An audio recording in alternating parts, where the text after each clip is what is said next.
I flew in from Britain without warning to visit my daughter and her family after 2 long years. Imagine my surprise when I found her chained up in the garage. "It is all my mother-in-law and my husband," she said, barely breathing. My revenge was ruthless. Before I continue this story, let me know where you are watching from in the comments below. Hit like and subscribe if you believe that a father will do absolutely anything to protect his child. My name is William Gallagher. I am 70 years old, and for the last 4 decades I have worked as a structural engineer. I build things to last. I reinforce foundations so that when the storms come, the people inside remain safe. For the past 2 years, I was stationed in London overseeing a massive commercial project. The hours were long, and my bones ached, but the paycheck was astronomical. Every drop of sweat, every late night, reviewing blueprints in a lonely flat across the Atlantic, was for one reason. I wanted to give my daughter Sarah the ultimate foundation for her own life. When I stepped out of the taxi in the affluent suburbs of Seattle, the familiar damp chill of the Pacific Northwest air hit my face. The neighborhood was painfully quiet.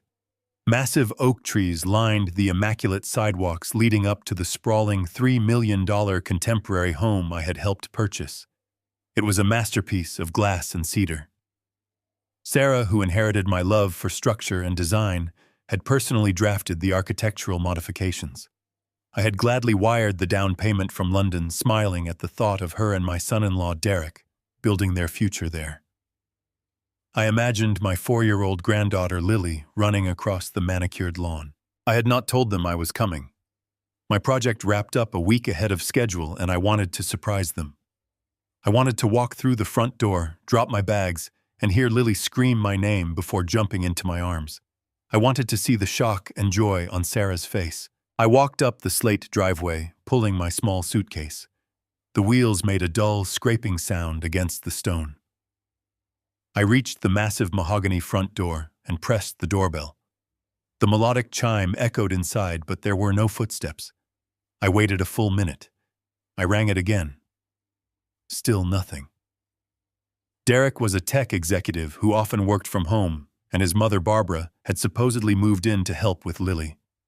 Someone should have been there. I reached into my coat pocket and pulled out the spare key Sarah had mailed to me a year ago. It slid into the lock with a heavy click. I pushed the door open and stepped into the grand foyer. "Hello," I called out, my voice bouncing off the high vaulted ceilings. "Sarah? Derek? It is Grandpa." Silence answered me. Not just the normal quiet of an empty house, but a heavy, suffocating stillness. I took off my damp coat and hung it on the rack. As I walked deeper into the living room, my unease began to grow. The house was entirely too clean. I remember visiting when Lily was a toddler, and there were always toys scattered across the rugs, the beautiful chaos of a young family. Today, the pristine white carpets showed no footprints. The marble countertops in the open kitchen were wiped completely bare. It looked like a museum, or worse, a house that had been staged for sale. I walked into the kitchen. I checked the refrigerator. It was humming softly. I opened the door, expecting to find juice boxes and leftover casseroles. Instead, there were only rows of bottled water, expensive craft beer, and prepackaged diet meals. It felt sterile. "Sarah?" I called out again, louder this time. I walked down the hallway toward the master bedroom. The door was wide open. The bed was perfectly made, the pillows arranged with military precision.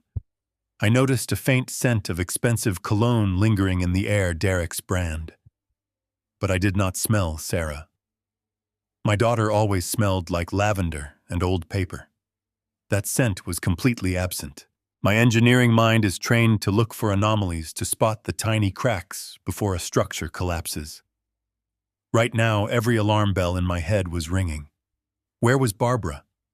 Derek had insisted his mother move in to provide support. I had paid for the addition of a luxury guest suite just for her. I pushed open the door to the guest suite. It smelled heavily of cheap floral perfume. The closet door was slightly open, revealing rows of colorful dresses and designer shoes. Someone was definitely living here comfortably. I moved toward Lily's room. My heart squeezed tightly in my chest. I gently pushed the pink door open. The bed was made. The stuffed animals were perfectly lined up on the shelf. There was a thin layer of dust on the wooden dresser. It was the kind of dust that only settles when a room has not been used in weeks. Why would a 4-year-old child's room be covered in dust? I pulled out my cell phone and dialed Sarah's number. It went straight to voicemail. "Hi, you have reached Sarah. Leave a message." Her voice sounded bright and happy, a recording from a better time. I hung up and dialed Derek's number. It rang 4 times before rolling to his sophisticated business voicemail. I stood in the center of the living room, gripping my phone. A cold sweat began to form on the back of my neck. We spoke every Sunday evening without fail until about a month ago, when Derek started answering her phone claiming she was resting or at a yoga retreat. I had accepted his excuses because I wanted to believe my daughter was simply taking care of her mental health. Now, standing in this cold, sterile museum of a house, I felt a sickening wave of guilt. I decided to check the back patio. Perhaps there was a clue, a note, anything to explain this emptiness. I walked past the kitchen pantry toward the utility corridor that connected the main house to the garage. That is when I stopped dead in my tracks. I held my breath. There it was again. A sound. It was not the wind outside. It was not the hum of the refrigerator. It was a very faint, rhythmic thumping noise. Thump. Pause. Thump. I turned my head, trying to isolate the location of the sound. I closed my eyes and let my instincts take over. The noise was coming from behind the heavy fireproof steel door that led to the smart garage. I walked slowly toward the door. The garage was supposed to be Derek's pride and joy, a climate-controlled space where he kept his luxury electric vehicles. It was soundproofed and insulated. Whatever was making that noise had to be striking a hard surface with tremendous effort for me to hear it through the steel barrier. I placed my hand against the cold metal of the doorknob. The thumping grew slightly louder. It sounded deliberate. It sounded desperate. "Hello," I said, my voice trembling slightly. "Is someone in there?"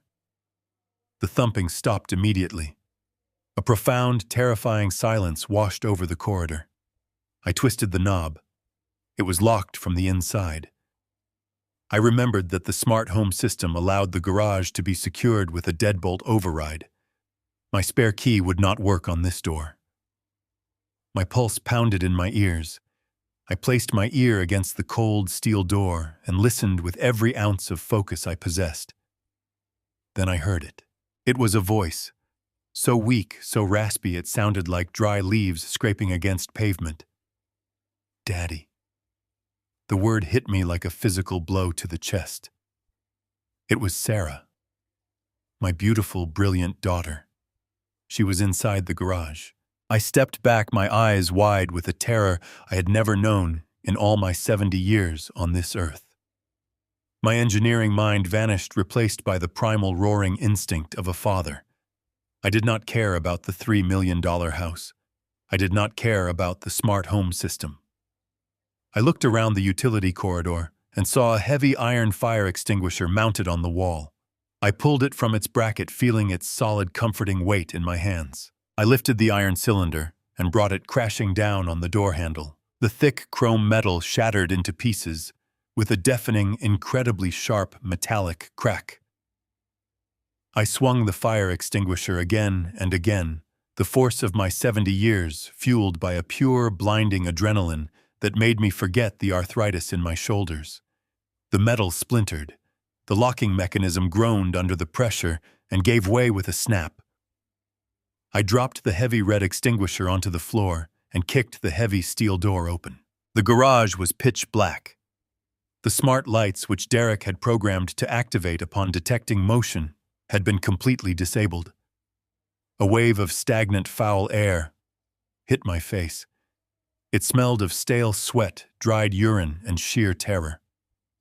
The climate control system hummed softly, keeping the room at a crisp temperature meant for luxury vehicles, completely ignoring the human being trapped inside. I fumbled along the smooth drywall, my shaking fingers searching for a manual switch. I found a small panel and slammed my palm against it. Harsh fluorescent lights flickered to life, illuminating the pristine space. Derek's two expensive sports cars were parked on the spotless epoxy floor, gleaming under the artificial light.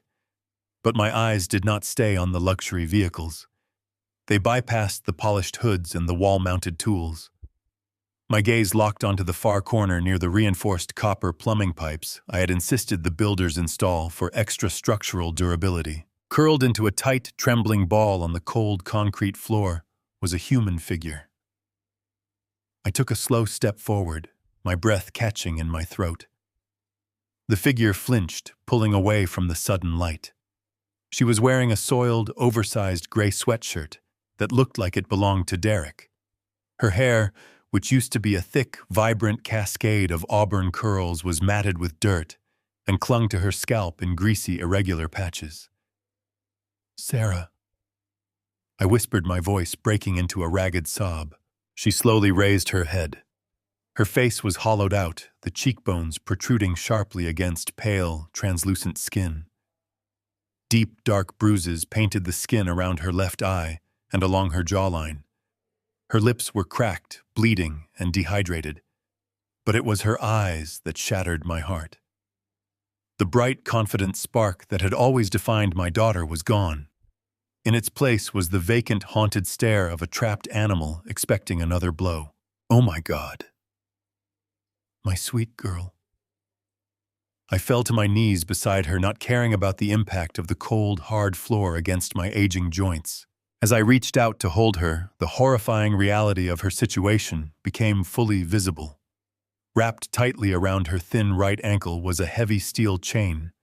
The thick metal links snaked across the immaculate concrete floor and were secured tightly with a heavy-duty padlock to the reinforced plumbing pipe projecting from the wall. My own daughter, my brilliant child, had been tethered to a wall pipe like a dog in a kennel. I reached out with trembling hands to examine her cruel bindings. When my fingers brushed against her wrist, I felt a sharp cutting pain radiate straight through my chest. The skin there was raw, chafed, and covered in layers of dried blood from where she had clearly tried to pull herself free repeatedly. Holding her fragile, battered hand in mine, a vivid, heartbreaking memory washed over me. Just 2 short years ago, I stood beside a sleek drafting table in a bright, sunlit architectural studio in downtown Seattle.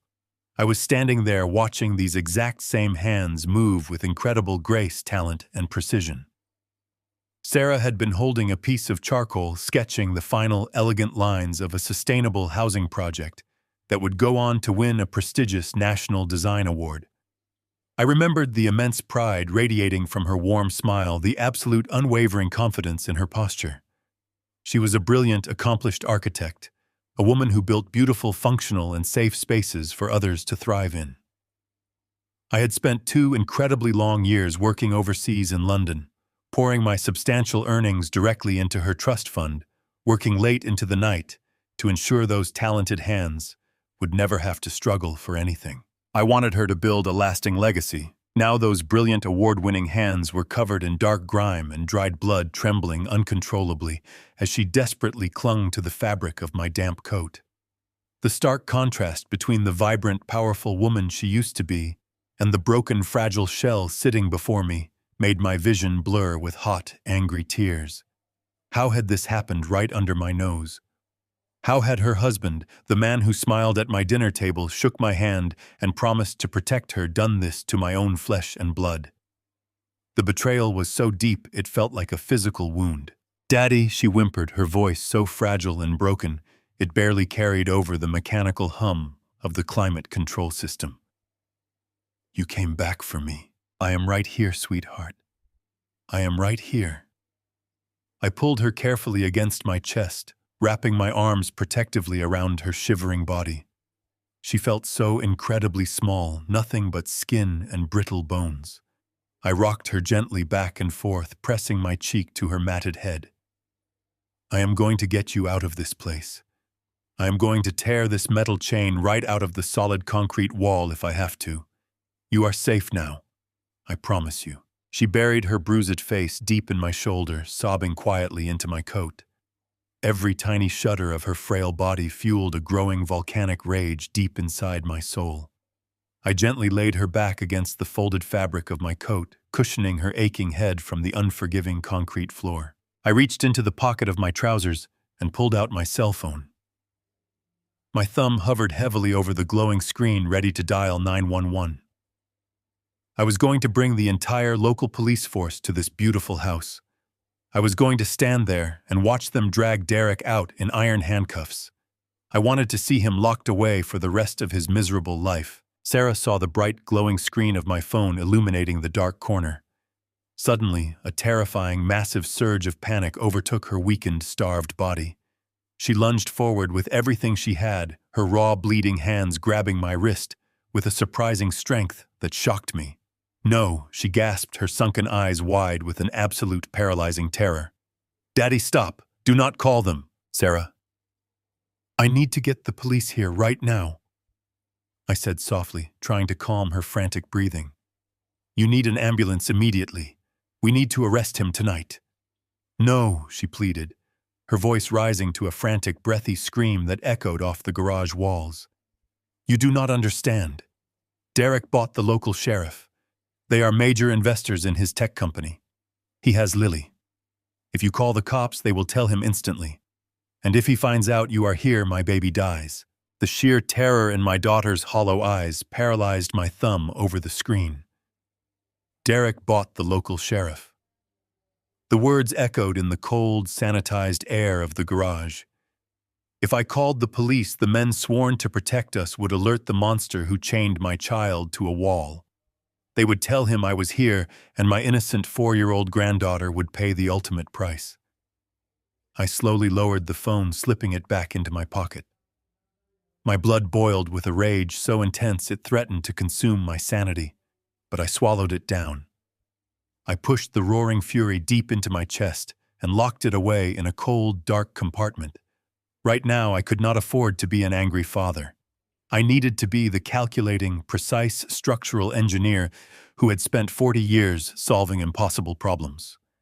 I had to build a flawless bridge out of this nightmare. I knelt beside Sarah, gently brushing a matted lock of hair from her bruised forehead. "Okay, sweetie," I whispered, keeping my voice steady and completely calm. "No police. I am going to handle this my way. You are going to be safe and we are going to get Lily back. I promise you on your mother's life." I stood up and pulled out my phone again.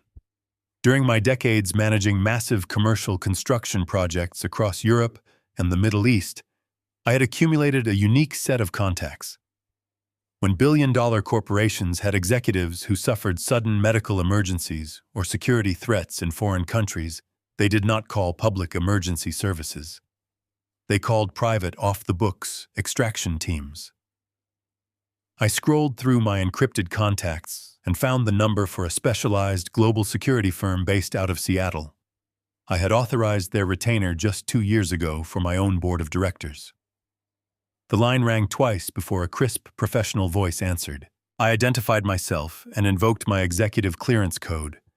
"I need an immediate, discreet medical extraction." At my current location, I said, my tone clipped and commanding. "Level 1 trauma, severe malnutrition, possible fractures. No sirens, no flashing lights, and absolutely no public hospital records. Take her to your secure underground clinic." The dispatcher did not ask a single unnecessary question. "A ghost vehicle will be at your location in exactly 14 minutes, sir," he replied. I spent those 14 minutes sitting on the cold concrete floor, holding my fragile daughter in my arms.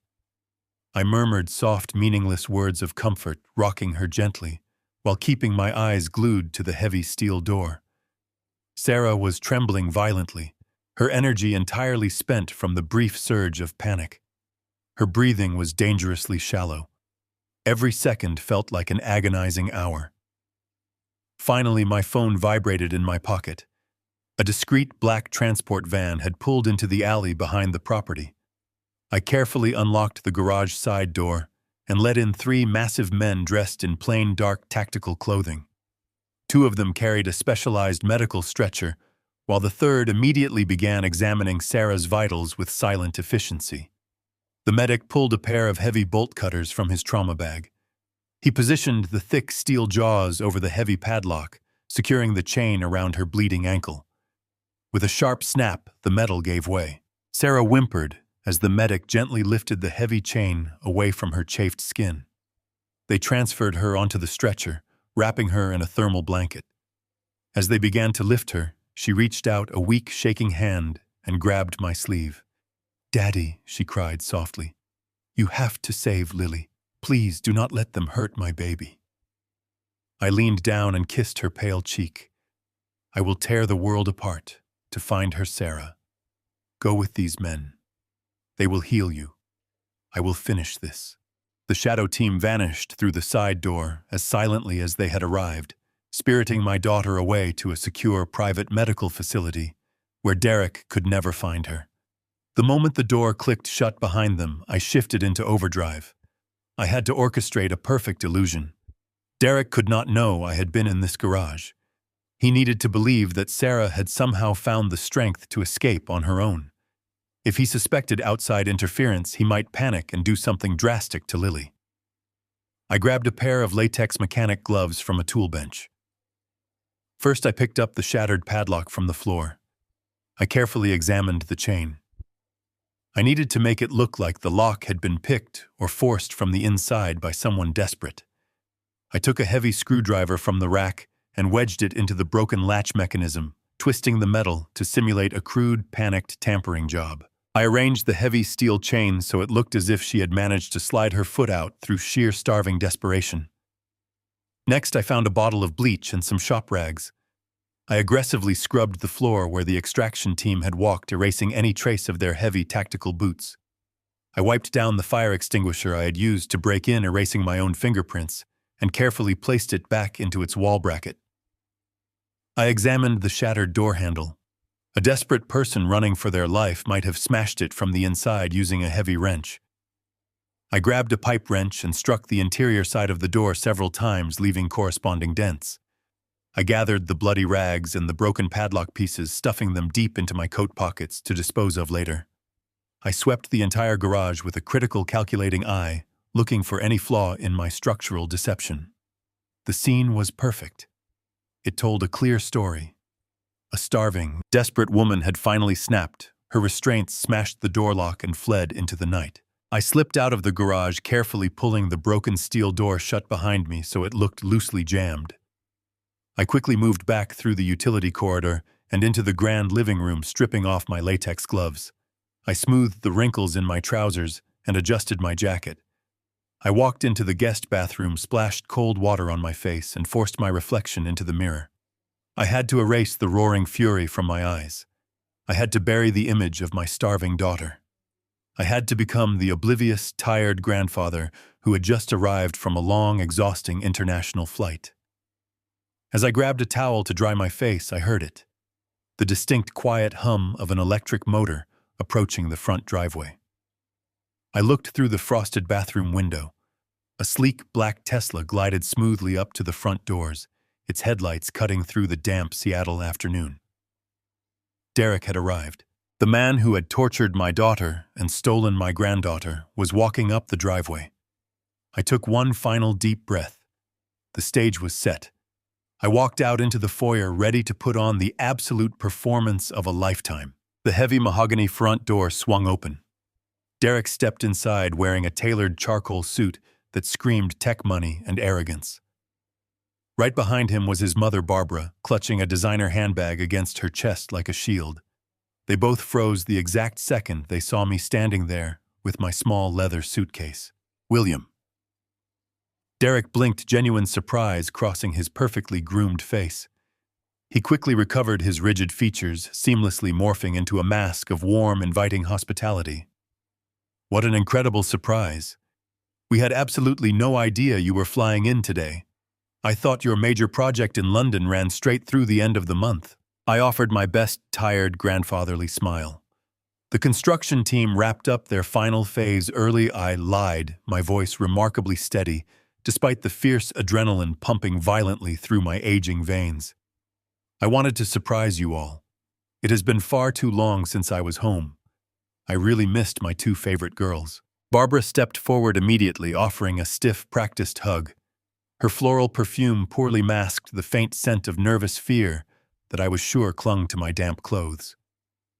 "William, it is so wonderful to see you here. You must be absolutely exhausted from that long international flight." "I am a bit worn out from the travel," I admitted, gracefully stepping back from her suffocating embrace. "But I am just so genuinely happy to be here. Where is my Sarah?" I was truly hoping she would be the first one to run up and greet me. Derek and Barbara instantly exchanged a quick, heavily rehearsed glance. It was the exact kind of look two guilty conspirators share when they are about to execute a well-practiced routine. Derek's broad shoulders slumped dramatically. He let out a long, burdened sigh, running a hand smoothly through his perfectly styled dark hair. "William, why do not we go sit down together in the living room?" Derek said softly, his deep voice dripping with manufactured sorrow. "Mom, could you please go make us a fresh pot of chamomile tea? I really think William is going to need a warm drink for this." "Of course," dear Barbara said, immediately scurrying off toward the immaculate open-concept kitchen with practiced nervous urgency. I followed Derek slowly into the expansive living room, my legs feeling as heavy as solid lead.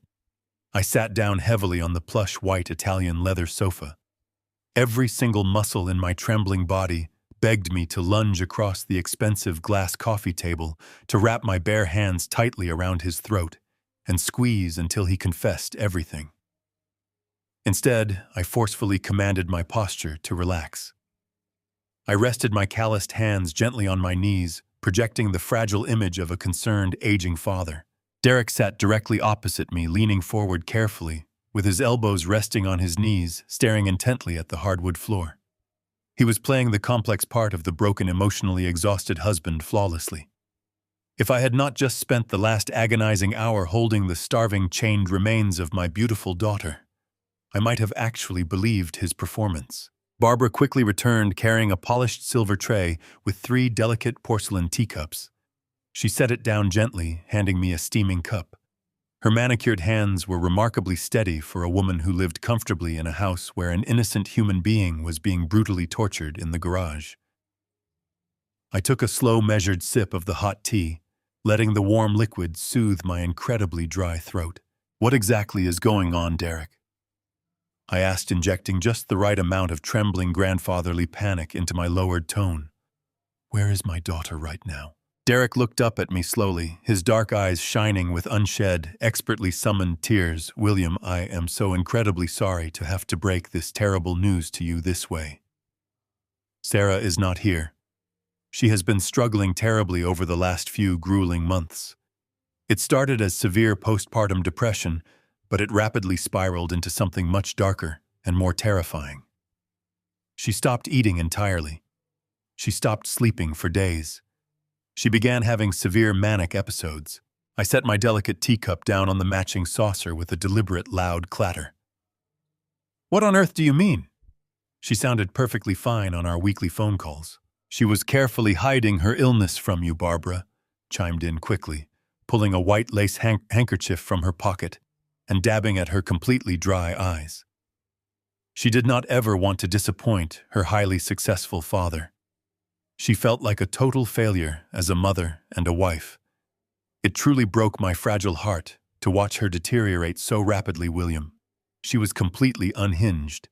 She could not even look at little Lily without breaking down into terrifying, hysterical crying fits.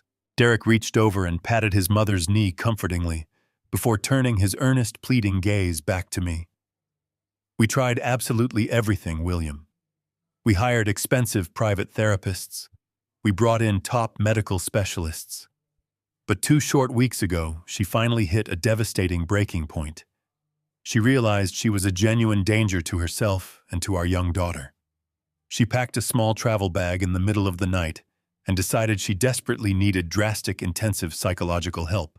"Where did she go?" I asked quietly, leaning forward slightly, my hands gripping my knees tightly to keep them from visibly shaking. "She voluntarily checked herself into a highly exclusive, holistic wellness retreat down in Sedona." Derek explained smoothly, his voice a perfect pitch of sorrow. "It is a specialized private facility for severe mental health crises, But the recovery program is incredibly strict. It is a total sensory deprivation and emotional isolation retreat. There are absolutely no phones, no internet access, and no outside contact of any kind permitted for at least 60 full days. They firmly believe absolute detachment from her previous life is the only possible way to completely reset her shattered nervous system. Barbara let out a dramatic, heavily trembling sob covering her mouth.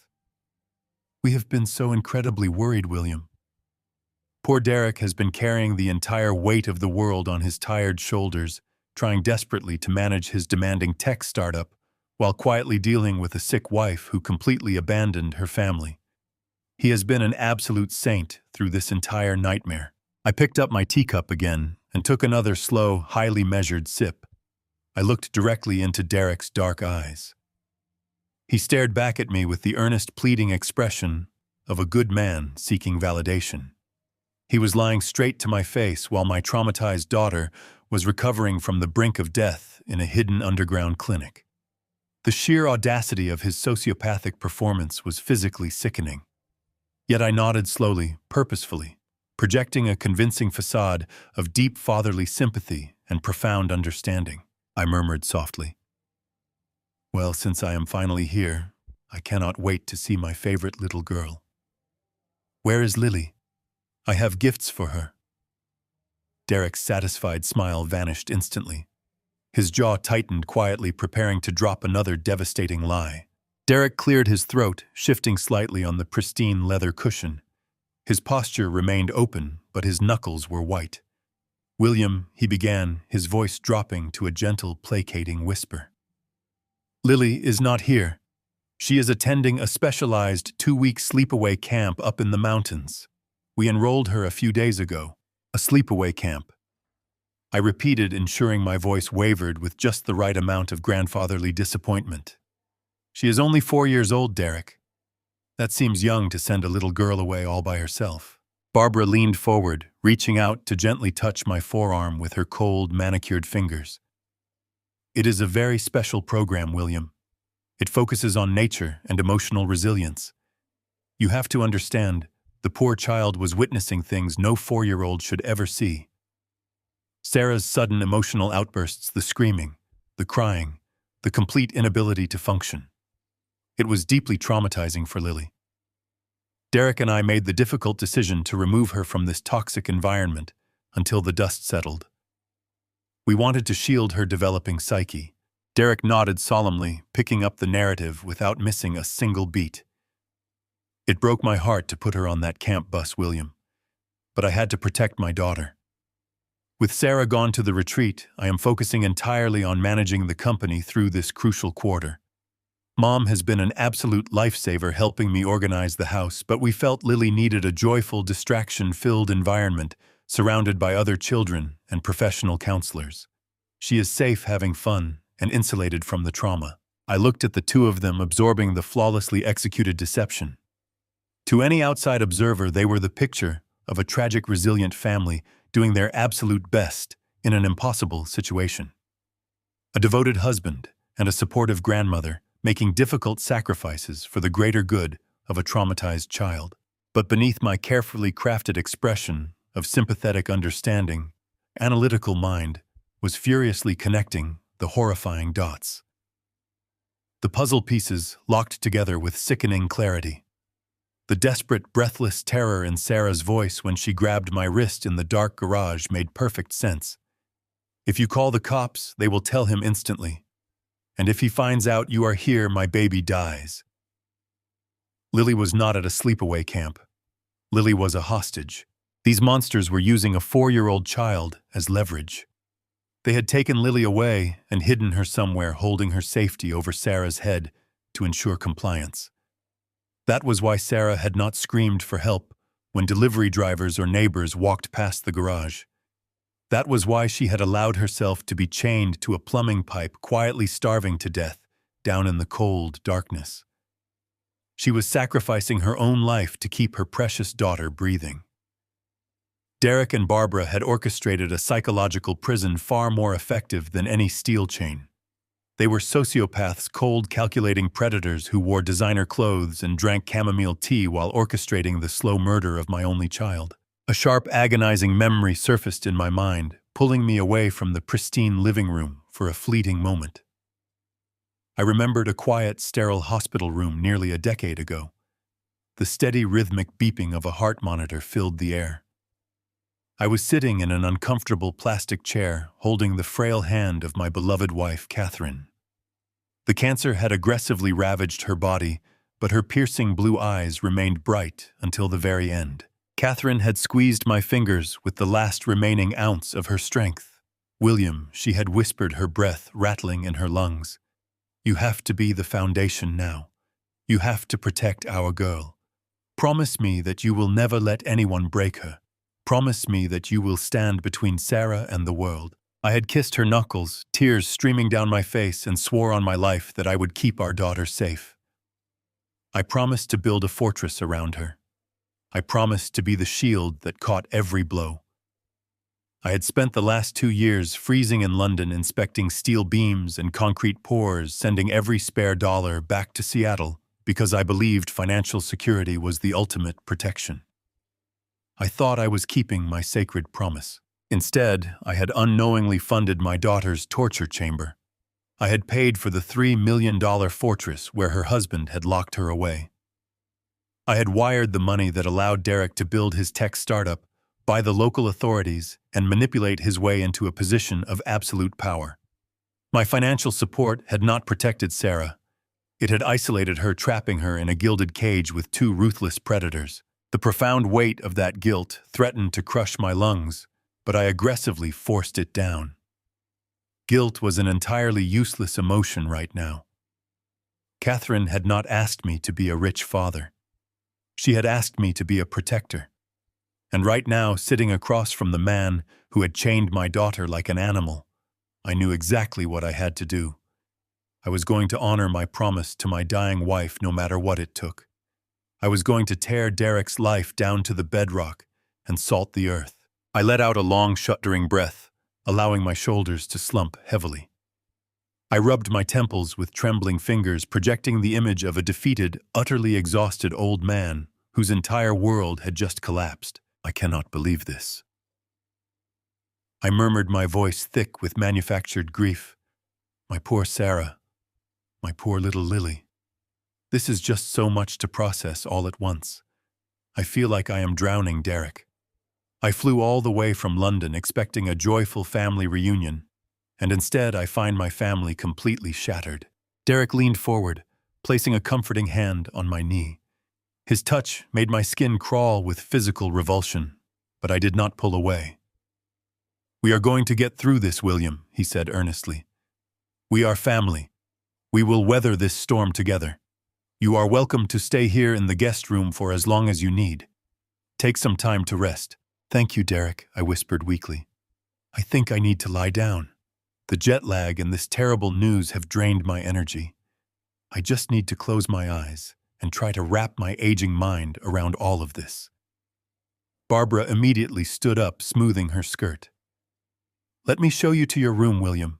I put fresh linens on the bed this morning. You just rest. We will handle everything else." I pushed myself up from the leather sofa, moving with the exaggerated stiffness of an elderly man overwhelmed by tragedy.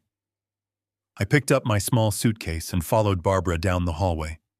She opened the door to the guest bedroom, offering me one last sympathetic, fake smile before stepping back into the corridor. "Please let us know if you need absolutely anything, William," she said softly. "I will." "Thank you, Barbara." I gently closed the heavy wooden door. The latch clicked firmly into place. The moment the lock engaged, the fragile, trembling grandfather completely vanished. I dropped the suitcase onto the floor. My posture instantly straightened. The manufactured grief evaporated from my eyes, replaced by a cold, calculating, and absolute clarity. The tears dried up. My hands stopped shaking. I was no longer a confused, grieving father.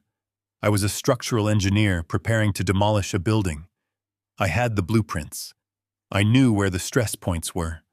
It was finally time to launch my brutal attack. I sat on the edge of the guest bed in the gathering darkness, listening intently to the subtle, rhythmic settling of the massive house. Through the thick drywall, I could hear the muted sounds of Derek and Barbara moving about their evening routines. A heavy door clicked shut down the hallway. Water ran briefly through the copper pipes hidden within the walls. Then absolute suffocating silence descended upon the $3 million fortress. I did not close my eyes. I did not take off my clothes. I sat there in the shadows, staring at the glowing red numbers on the digital alarm clock resting on the nightstand. I watched 10 o'clock turn into 11. I watched midnight pass. I needed the house to reach its deepest, most vulnerable cycle of sleep. When the clock finally flashed 2 in the morning, I stood up. I moved over to my small leather suitcase resting on the luggage rack. While packing in London, I had brought along a few specialized tools I regularly used for inspecting high-security corporate construction sites. I unzipped the hidden compartment lining the bottom of the suitcase and pulled out a sleek, black handheld diagnostic tablet, a small spool of fiber optic bypass wire, and a compact thermal imaging scanner. I slipped the devices into the deep pockets of my dark trousers. I took a deep, steadying breath, allowing the cool air to fill my lungs, and opened the guest room door. The hallway was bathed in the pale, ghostly glow of the smart security cameras, mounted discreetly in the upper corners of the ceiling. Derek was a tech executive who prided himself on owning the latest, most sophisticated surveillance equipment on the market. But Derek was a software man, not a structural engineer. He understood code, but he did not fundamentally understand how physical hardware integrated into the structural framework of a building. He did not realize that a wired security system always has a physical stress point, a centralized junction box, where the data streams converge before uploading to the cloud server. Because I had reviewed the architectural blueprints when funding this house, I knew exactly where that central junction box was located. I moved silently down the hallway, keeping my body pressed flat against the wall, staying in the narrow blind spots directly beneath the camera lenses. I navigated my way into the main utility closet adjacent to the kitchen. Inside, hidden behind a pristine white panel, was the central nervous system of Derek's smart home. I carefully unscrewed the metal cover, exposing a complex web of blinking LED lights and Ethernet cables. I connected my diagnostic tablet directly to the main video feed port, using the fiber optic bypass wire. My screen immediately lit up, displaying the live feeds from all 12 cameras positioned throughout the property. Using the diagnostic software, I isolated the camera monitoring the corridor outside Derek's private home office. I executed a localized buffer command capturing a static 60-second clip of the empty hallway. With a few swift, precise taps on the screen, I instructed the system to loop that exact 60-second clip for the next 15 minutes. To anyone monitoring the cloud server or checking their phone app, the hallway would appear perfectly empty and undisturbed. But in reality, I had just carved out a crucial invisible window of time to move freely. I had exactly 15 minutes to find physical leverage before the diagnostic loop automatically terminated. I slipped out of the utility closet and made my way silently across the dark living room, stepping onto the plush runner rug to muffle my footsteps. I approached the heavy solid oak door of Derek's home office. I gripped the brass handle, silently praying he had not engaged the deadbolt from the outside. The handle turned smoothly. I pushed the door open and stepped inside, gently easing it shut behind me. The office smelled faintly of expensive leather and stale espresso. Moonlight filtered through the tall, uncurtained windows, casting long, sharp shadows across the room. I pulled a small penlight from my pocket, keeping the beam aimed directly at the floor to avoid projecting any moving light against the windows. I moved straight toward his massive mahogany desk. I began checking the drawers. I needed concrete, undeniable physical proof. I needed documents, bank statements, anything that tied him to Sarah's captivity or Lily's disappearance. I slid the top drawer open. It was meticulously organized. Pens, notepads, and basic office supplies were perfectly aligned in their designated trays. I checked the lower filing cabinets. They were filled with mundane tech startup brochures, utility bills, and tax returns from previous years. There was absolutely nothing out of the ordinary. Derek was a ruthless, calculating sociopath. He was far too intelligent to leave incriminating evidence lying around in an unlocked desk drawer. If he was orchestrating the slow murder of his wife and the kidnapping of his daughter, he would keep the documentation secured in a place only he could access. I checked my watch. 5 minutes had already vanished. 10 minutes remained before the camera loop expired, and my presence in the hallway was captured on the server. My heart beat a rapid, heavy rhythm against my ribs. I stood in the center of the dark room, sweeping my penlight slowly across the walls. An engineer knows that hidden spaces require structural depth. You cannot hide a safe in a shallow interior partition wall. You have to place it in a load-bearing wall, where the structural studs are spaced wide enough to accommodate a heavy steel box. I moved toward the far wall, the main load-bearing structure that separated the office from the exterior of the house. It was decorated with floating wooden shelves and a series of framed diplomas and awards. I walked along the wall, gently tapping the drywall with my knuckles. A solid wall produces a dull, flat sound. A hollow space produces a distinct, resonant echo. I tapped past a bookshelf. Dull. I tapped behind a large painting. Dull. I moved toward a large, ornate frame displaying Derek's Master of Business Administration degree. I tapped the wall directly behind the heavy wooden frame. The sound was immediately different. It was sharp, echoing, and profoundly hollow. I reached out and grabbed the edges. I lifted and pulled. The frame swung outward on concealed hinges, revealing a sleek black wall safe featuring a modern digital keypad. I checked my watch. 7 minutes remaining. I pulled out the compact thermal scanner. I powered it on and aimed the sensor directly at the keypad. The screen illuminated with a vibrant heat map. Derek had recently accessed this safe after arriving home. 4 specific keys glowed orange, absorbing residual body heat. The numbers were 4, 7, 8, and 9. The 9 glowed brightest, meaning it was pressed last. The 4 was faintest. The code was 4789. With exactly 4 minutes left on the security loop, I raised my hand. I pressed the 4, the 7, the 8, and the 9. The digital lock chimed with a soft electronic beep, and the heavy steel door clicked open. I pulled the heavy steel door open, the hinges gliding silently. Inside the dark compartment lay neat stacks of manila folders, ledgers, and a glossy black binder. I checked my watch. 3 minutes and 40 seconds remained. I pulled out the small penlight and bit down on the casing, freeing both hands. I grabbed the first stack of papers and spread them across the polished mahogany desk. The top folder bore Sarah's name. I flipped it open, my eyes scanning the dense legal text with practiced efficiency. It was a comprehensive power of attorney agreement. It granted Derek total control over her finances, her corporate architectural assets, and the massive trust fund I had established for her using my earnings from London. I looked closely at the bottom of the last page. There, in smooth blue ink, was my daughter's signature. But the loops were too wide. The slant was entirely wrong. It was a masterful forgery, executed with enough precision to fool a distracted bank teller or an uninvested lawyer. But not the father who had proudly watched her sign thousands of architectural sketches over the years. Derek was actively bleeding her accounts dry, transferring massive sums of liquid capital into offshore holding companies registered under his own name.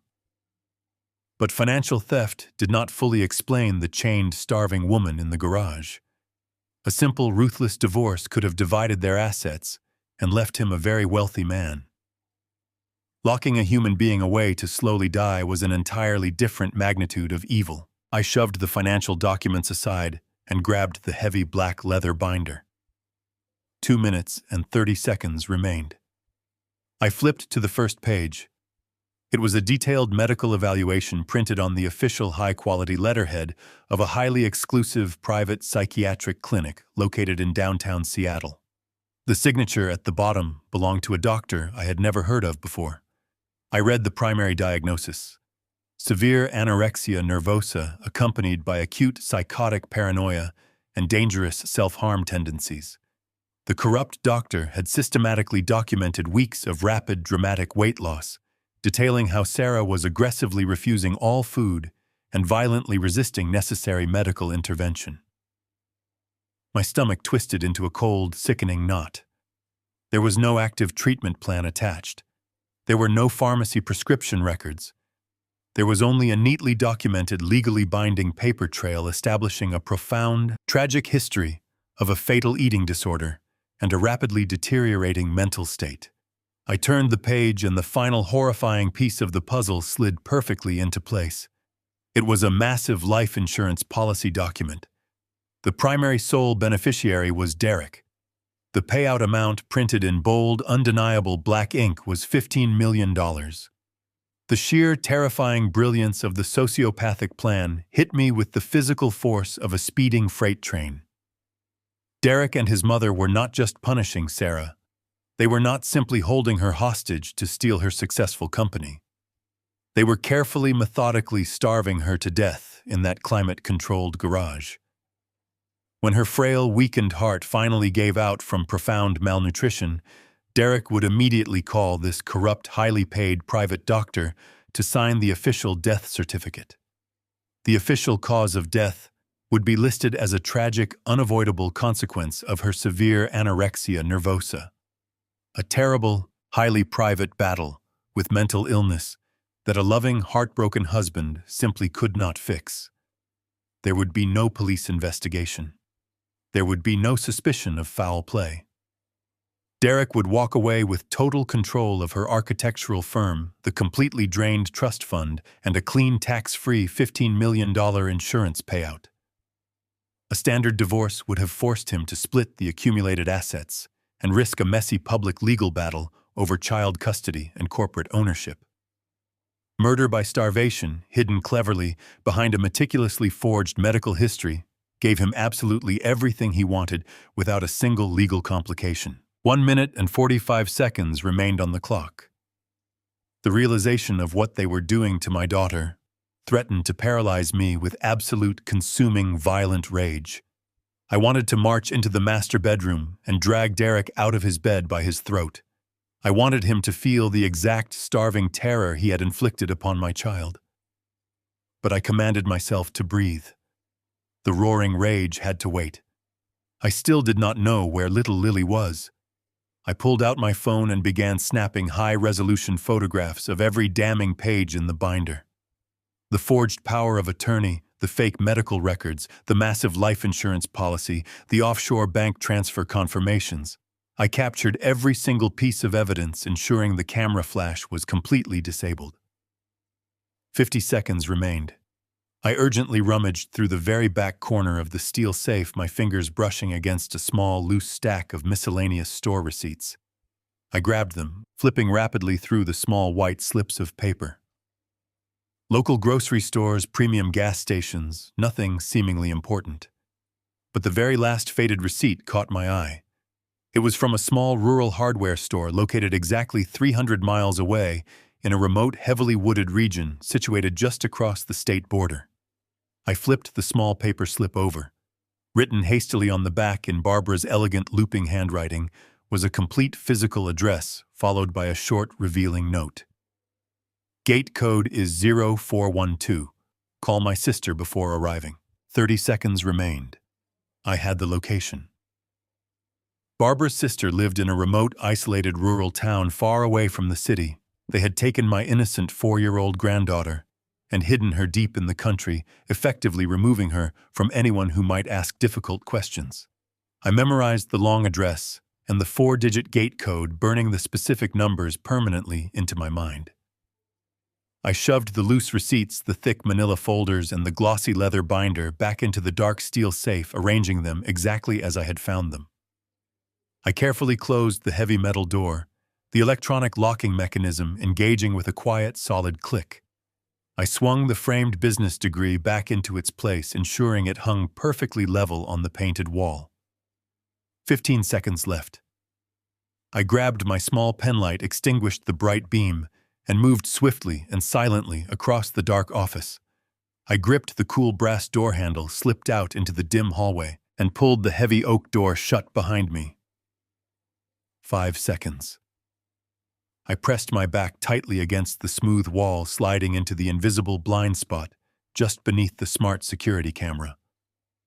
The digital timer on my diagnostic tablet hit 0. The temporary security loop successfully terminated, and the live video feed seamlessly resumed, recording the empty corridor. I stood perfectly still in the deep shadows, listening to the quiet, undisturbed rhythm of the sleeping house. I had found the brutal truth. I possessed the necessary evidence. And most importantly, I finally knew exactly where my granddaughter was being held captive. The time for silent investigation was completely over. It was time to initiate the total destruction of Derek and his entire wretched family. I waited another full minute in the shadows of the hallway to ensure absolute silence. I moved silently toward the heavy glass sliding doors leading to the expansive backyard patio. I slipped outside, pulling the glass shut. The frigid Seattle night air immediately bit through my thin cotton shirt. I walked past the manicured hedges, putting physical distance between myself and the house. I stopped beneath the canopy of a massive oak tree near the rear fence. I pulled my phone from my pocket and opened a highly encrypted application. I did not dial a local police precinct. I did not call a family lawyer. I dialed the direct private number of Victoria Reed. Victoria was a ruthless, high-powered corporate fixer and attorney based out of Chicago. We had crossed paths a decade ago during a corporate merger where she dismantled an opposing board of directors. She was brilliant, expensive, and completely devoid of traditional moral hesitations. She answered on the second ring. Her voice was sharp and entirely alert. "William," she said smoothly, "it is a bit late for a casual catch-up. What structure is collapsing?" I did not waste time with pleasantries. "I need you to activate your private intelligence network," I told her. "No local law enforcement. No local judges. My daughter was just tortured and chained in her own garage. My son-in-law and his mother are currently asleep inside the house, and they are using my granddaughter as a hostage." The line was silent for 3 seconds. When Victoria spoke again, her professional coolness was replaced by a lethal, calculating tone. "Send me everything you have." I tapped the screen of my phone, securely transferring the high-resolution photographs I had just taken. The forged power of attorney documents, the fake medical evaluation diagnosing Sarah with severe anorexia, and the $15 million life insurance policy flew through the encrypted connection. I also sent the address and the gate code from the hardware store receipt. "Verify this rural address immediately," I ordered. "It belongs to Derek's aunt. I am certain they are keeping my granddaughter Lily there." "Give me 10 minutes," Victoria replied. "Do not make a move. Do not alert the targets. I will call you back." The line disconnected. I stood under the tree, watching the dark silhouette of the house. I thought about the man sleeping comfortably in the master suite. Derek believed he was a master manipulator, a tech genius who had outsmarted a naive wife and a clueless father-in-law. He had no idea that he had just awakened a sleeping giant. He had no idea that I possessed the resources to crush his existence into dust. Exactly 9 minutes later, my phone vibrated in my palm. Victoria was back on the line.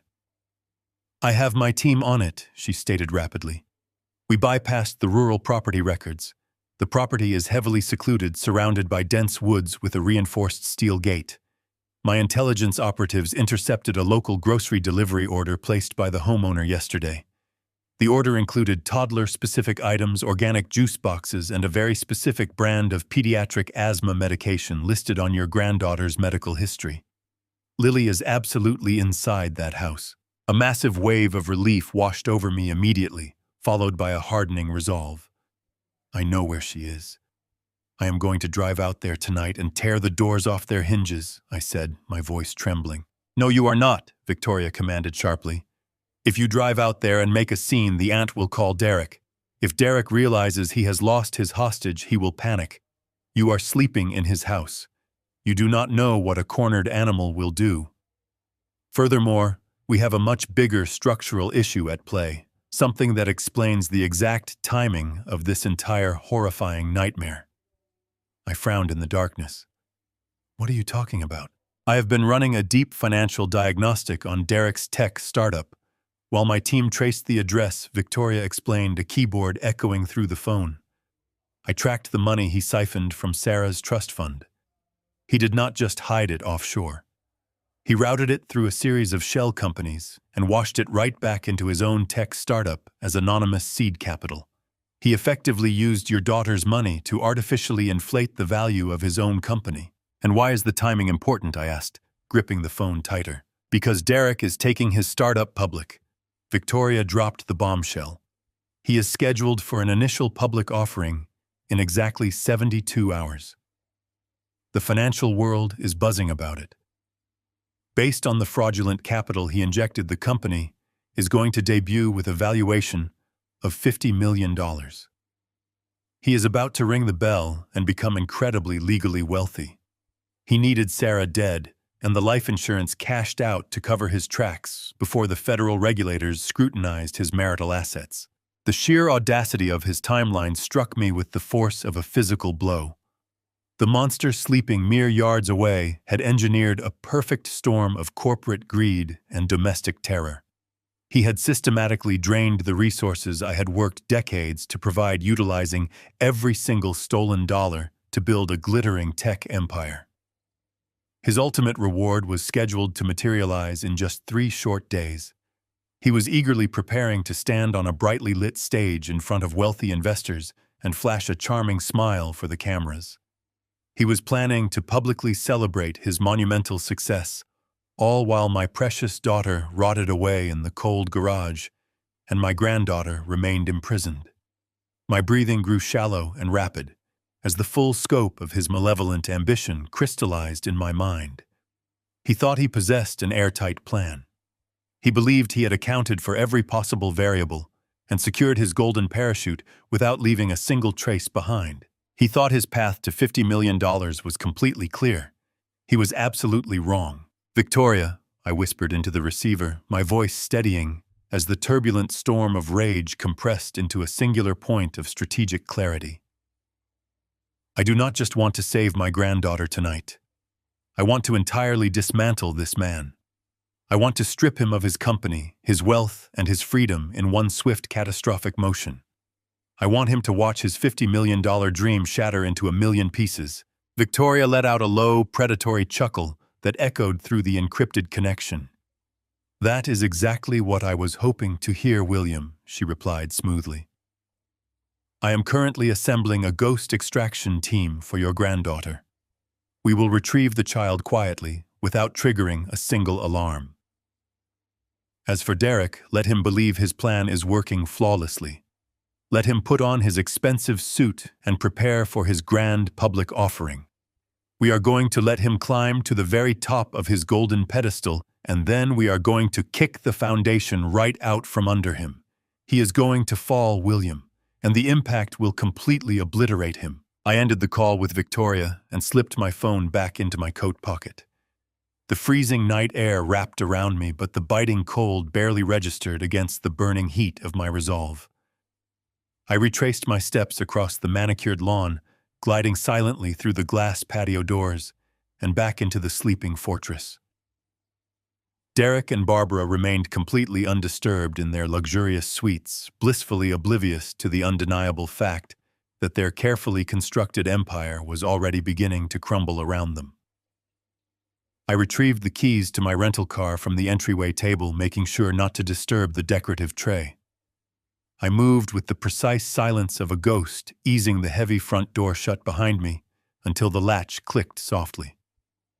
The drive into the city was a quiet blur of glowing neon lights and dark, empty streets. The specific coordinates the extraction team had provided led me directly to an unassuming industrial park located on the quiet outskirts of Seattle.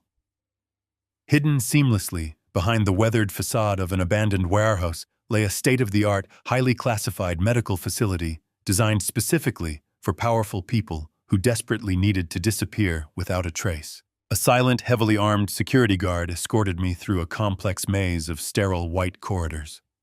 When he finally pushed open the heavy door to a private recovery suite, the breath caught painfully in my throat. Sarah lay perfectly still on a narrow hospital bed, illuminated by the harsh clinical glow of overhead medical monitors. The rhythmic, steady beeping of the heart machine filled the otherwise quiet room. Thick, clear tubes snaked downward from transparent intravenous bags, feeding directly into her bruised, fragile arms, pumping essential fluids and life-saving nutrients back into her profoundly starving body. A specialized trauma nurse was carefully adjusting the drip flow rate, and she offered me a deeply sympathetic nod before quietly slipping out of the room to give us absolute privacy. I walked slowly over to the edge of the mattress and carefully lowered myself into a padded chair. Sarah's weary eyes fluttered open. Even with the powerful sedatives and heavy painkillers coursing through her compromised veins, a visceral primal panic instantly gripped her pale features, the exact moment she registered my presence. "Daddy," she gasped, struggling weakly to sit up, her voice a raspy, desperate plea that shattered my heart. "Lily.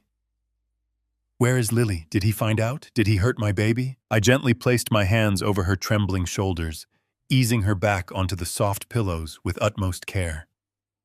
"Shush, my sweet girl," I murmured, keeping my voice incredibly steady, warm, and calm. "Lily is completely safe. I have a specialized team of the very best people on the planet moving in to retrieve her right now. Derek knows absolutely nothing about this. He is fast asleep in his bed, dreaming about his stolen money. You just need to breathe deeply. You need to rest." She collapsed back against the clean mattress, a single exhausted tear slipping slowly down her hollow cheek. I reached out and took her raw, heavily bandaged hand in mine. As my calloused fingers wrapped protectively around her fragile ones, my mind drifted back exactly 40 years. I remembered the blistering summer heat in Texas when I first started my independent structural engineering firm. I was a young, ambitious man with a pregnant wife and absolutely nothing in the bank account to support us. I spent my long days covered head to toe in thick concrete dust and dark grease, hauling incredibly heavy steel rebar under a merciless sun, scraping together every single penny I could possibly earn. I worked relentlessly until my bare hands bled and my back felt permanently broken, all because I made a sacred vow to myself. I swore that my precious daughter would never know the bitter taste of poverty. I swore she would never be vulnerable, never be financially dependent, and never be at the ruthless mercy of a cruel world. I built a massive empire of steel and glass specifically so she could build a magnificent life of ultimate freedom. Seeing her broken and chained by a greedy man who sought to steal the very foundation I had laid for her filled me with a cold, terrifying clarity. I leaned in extremely close to her ear.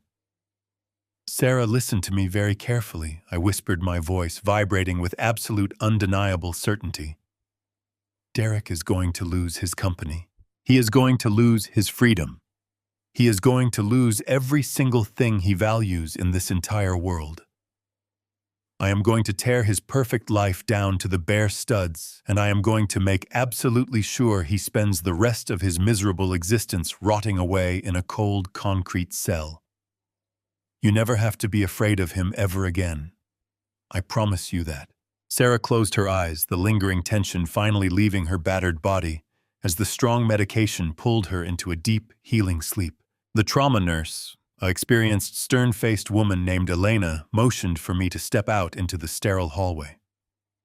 Her expression was completely unreadable, a professional mask forged through years of witnessing human cruelty. "Mr. Gallagher," Elena said softly, "your daughter is stable for now, but her condition is incredibly precarious. The severe malnutrition she endured was systematic and deliberately prolonged. Her core body temperature was dangerously low when she arrived, and her internal organs have begun showing the initial stages of starvation-induced atrophy. Whoever did this to her knew exactly how to keep her hovering right on the very edge of death without pushing her over completely." I leaned heavily against the cool white wall of the corridor. "Will she make a full recovery?" I asked, my voice cracking. "Physically, with aggressive intravenous nutrition and time, her body will rebuild itself," Elena replied, offering a tight, sympathetic nod. "But the psychological trauma is profound. She flinches at sudden movements. She is terrified of the dark.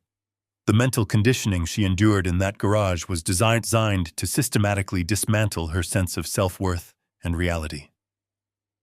I thanked Elena and walked slowly back into the private recovery suite. I pulled the padded chair closer to the edge of the mattress and sat down. Sarah was sleeping deeply now, the powerful sedatives pulling her into a dreamless oblivion. I stared intently at her fragile, pale face, tracing the sharp angles of her cheekbones. As a structural engineer, I spent my entire life analyzing stress points, calculating load-bearing capacities, and determining exactly how much pressure a physical object could withstand before it inevitably shattered into pieces. Wood splinters, concrete cracks, steel bends. But the human soul is entirely different. Derek had not just locked my daughter in a cold garage. He had methodically applied calculated, agonizing pressure to her emotional foundation. He had isolated her from her friends, manipulated her profound love for her daughter, and slowly starved her until her brilliant mind began to doubt its own sanity. He had engineered her systematic destruction with the same meticulous precision I used to build skyscrapers. I reached out and gently rested my calloused hand over hers. My mind drifted back to a freezing, snow-covered morning in Seattle almost 25 years ago. Sarah was just 7 years old, sitting on the floor of my messy garage workshop. I was building her a massive, intricate wooden dollhouse for Christmas. She had watched me draft the blueprints with wide, fascinated eyes, completely mesmerized by the sharp lines and precise angles. "Daddy, how do you know it will not fall down?" she had asked, her tiny fingers tracing the wooden beams. "Because of the foundation, Sarah," I had told her, lifting her onto my lap. "If you build a strong, solid foundation, the house can survive any storm. The wind can howl, the rain can pour, but the house will always stand firm." She had taken those words to heart, applying them to her own life and her brilliant architectural career. She had built a magnificent award-winning life. But Derek had bypassed the walls and directly poisoned the foundation. He had weaponized her maternal instincts, using Lily as a human shield to ensure Sarah would silently endure the unspeakable torture. A fresh, blinding wave of fury washed over me, burning through my veins like liquid fire. I looked at the heavy, dark bruises staining her delicate wrists. I remembered the heavy steel chain, the shattered padlock, and the suffocating stench of that immaculate $3 million suburban garage. I leaned forward, my face inches from her sleeping form. "I am going to tear him apart, Sarah," I whispered into the quiet, sterile room, my voice vibrating with absolute, undeniable conviction. "He thought he could break your foundation, but he forgot who poured the concrete. He forgot who taught you how to build." I sat back in the chair, my breathing slowing to a calm, deadly rhythm. The grieving, terrified father was gone. The calculating, ruthless engineer had taken full control.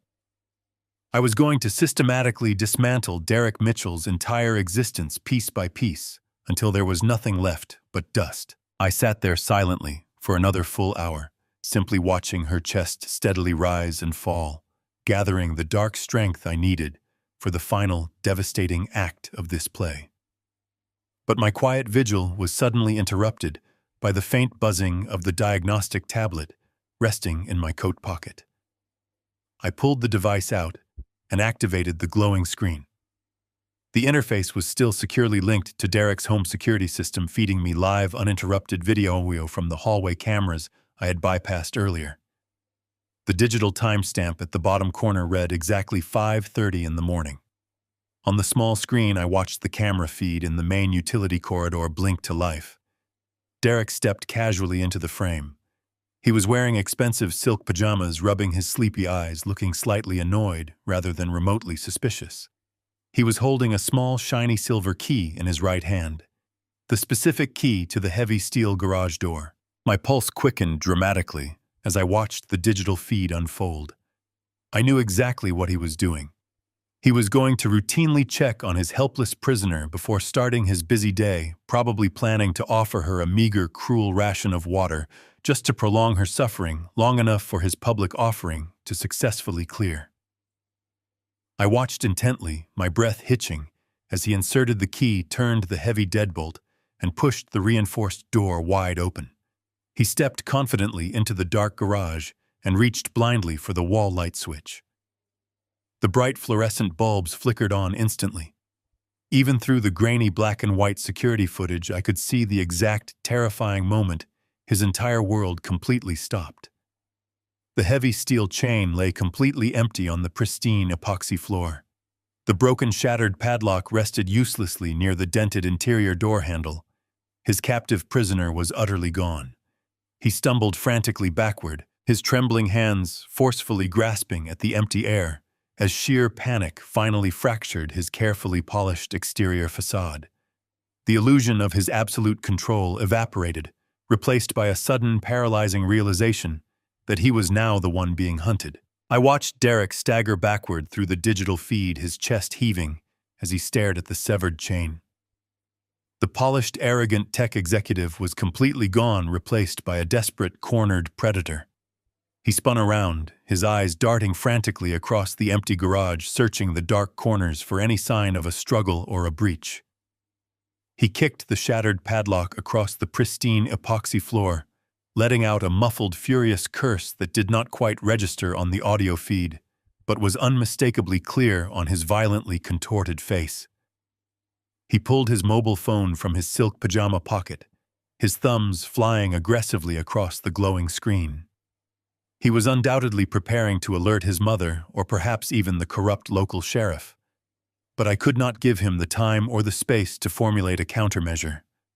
I immediately closed the diagnostic application on my tablet and shoved the device deep beneath the guest room mattress.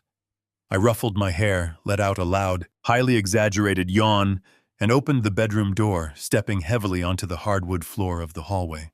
Down the corridor, the heavy steel door connecting the utility room to the garage slammed shut with a resounding thud.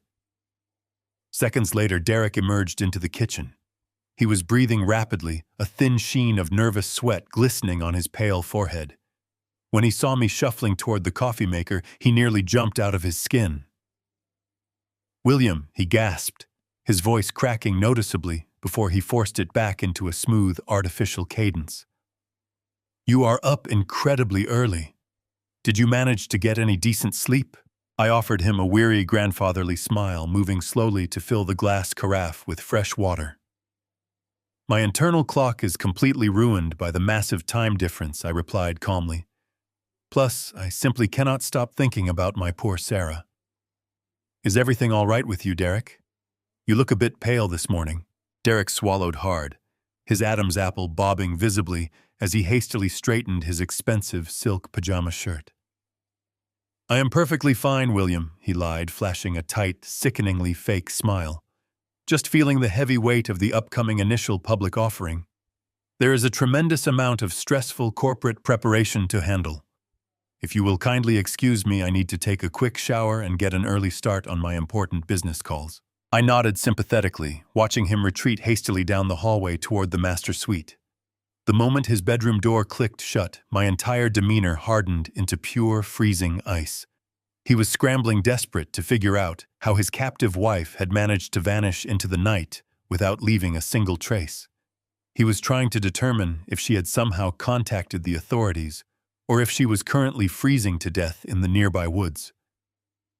But while he was blindly panicking over his missing prisoner, a much larger, far more devastating operation was already rapidly unfolding exactly 300 miles away. I poured a cup of dark, black coffee and walked quietly into the downstairs powder room, locking the solid door securely behind me.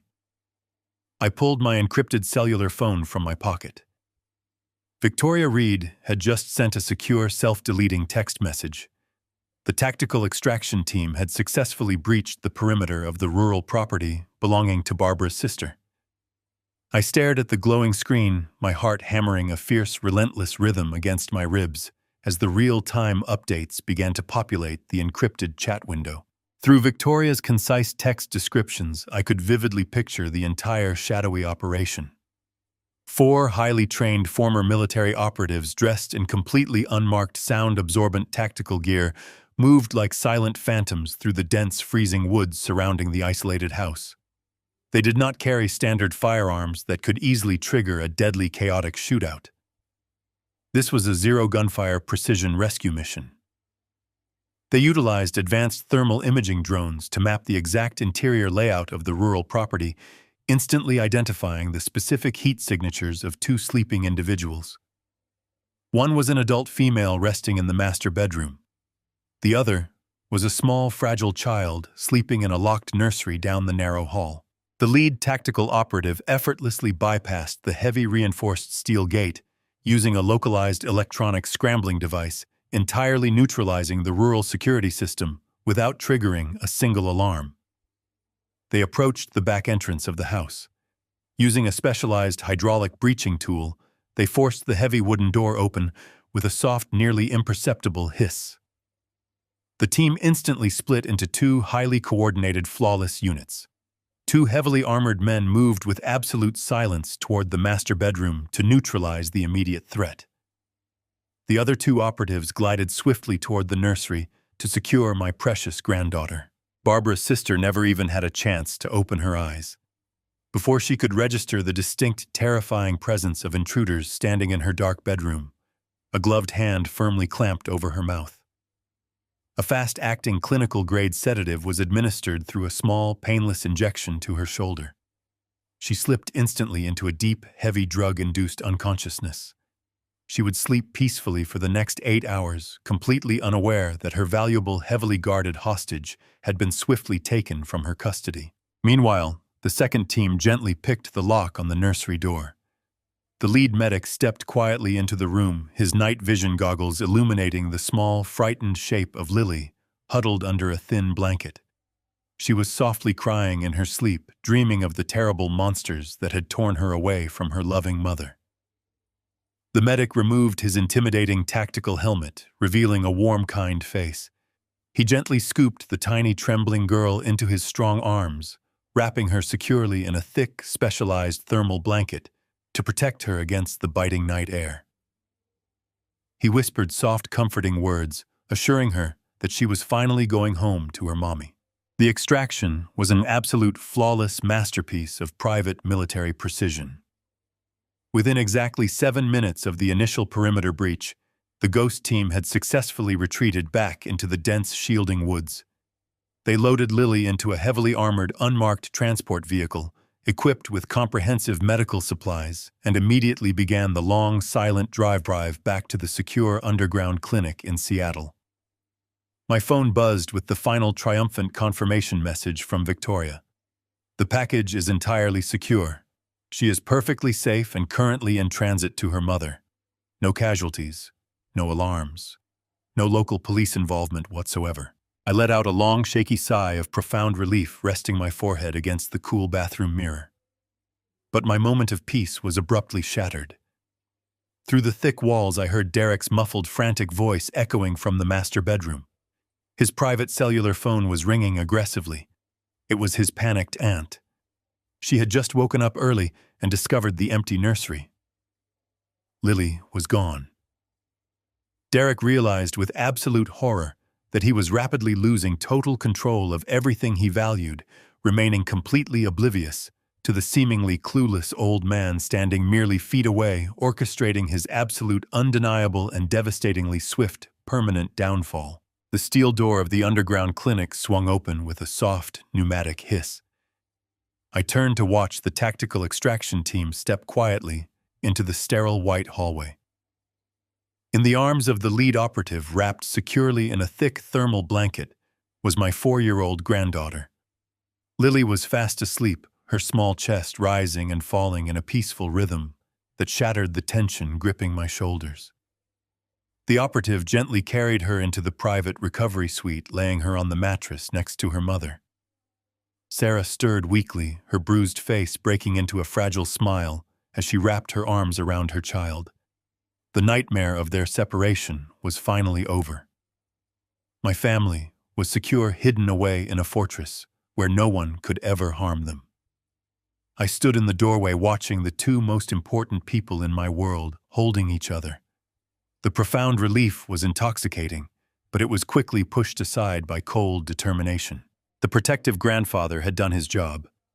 Now it was time for the structural engineer to demolish the enemy. I stepped back into the corridor and let the heavy door click shut. I reached into my coat pocket and pulled out my cell phone.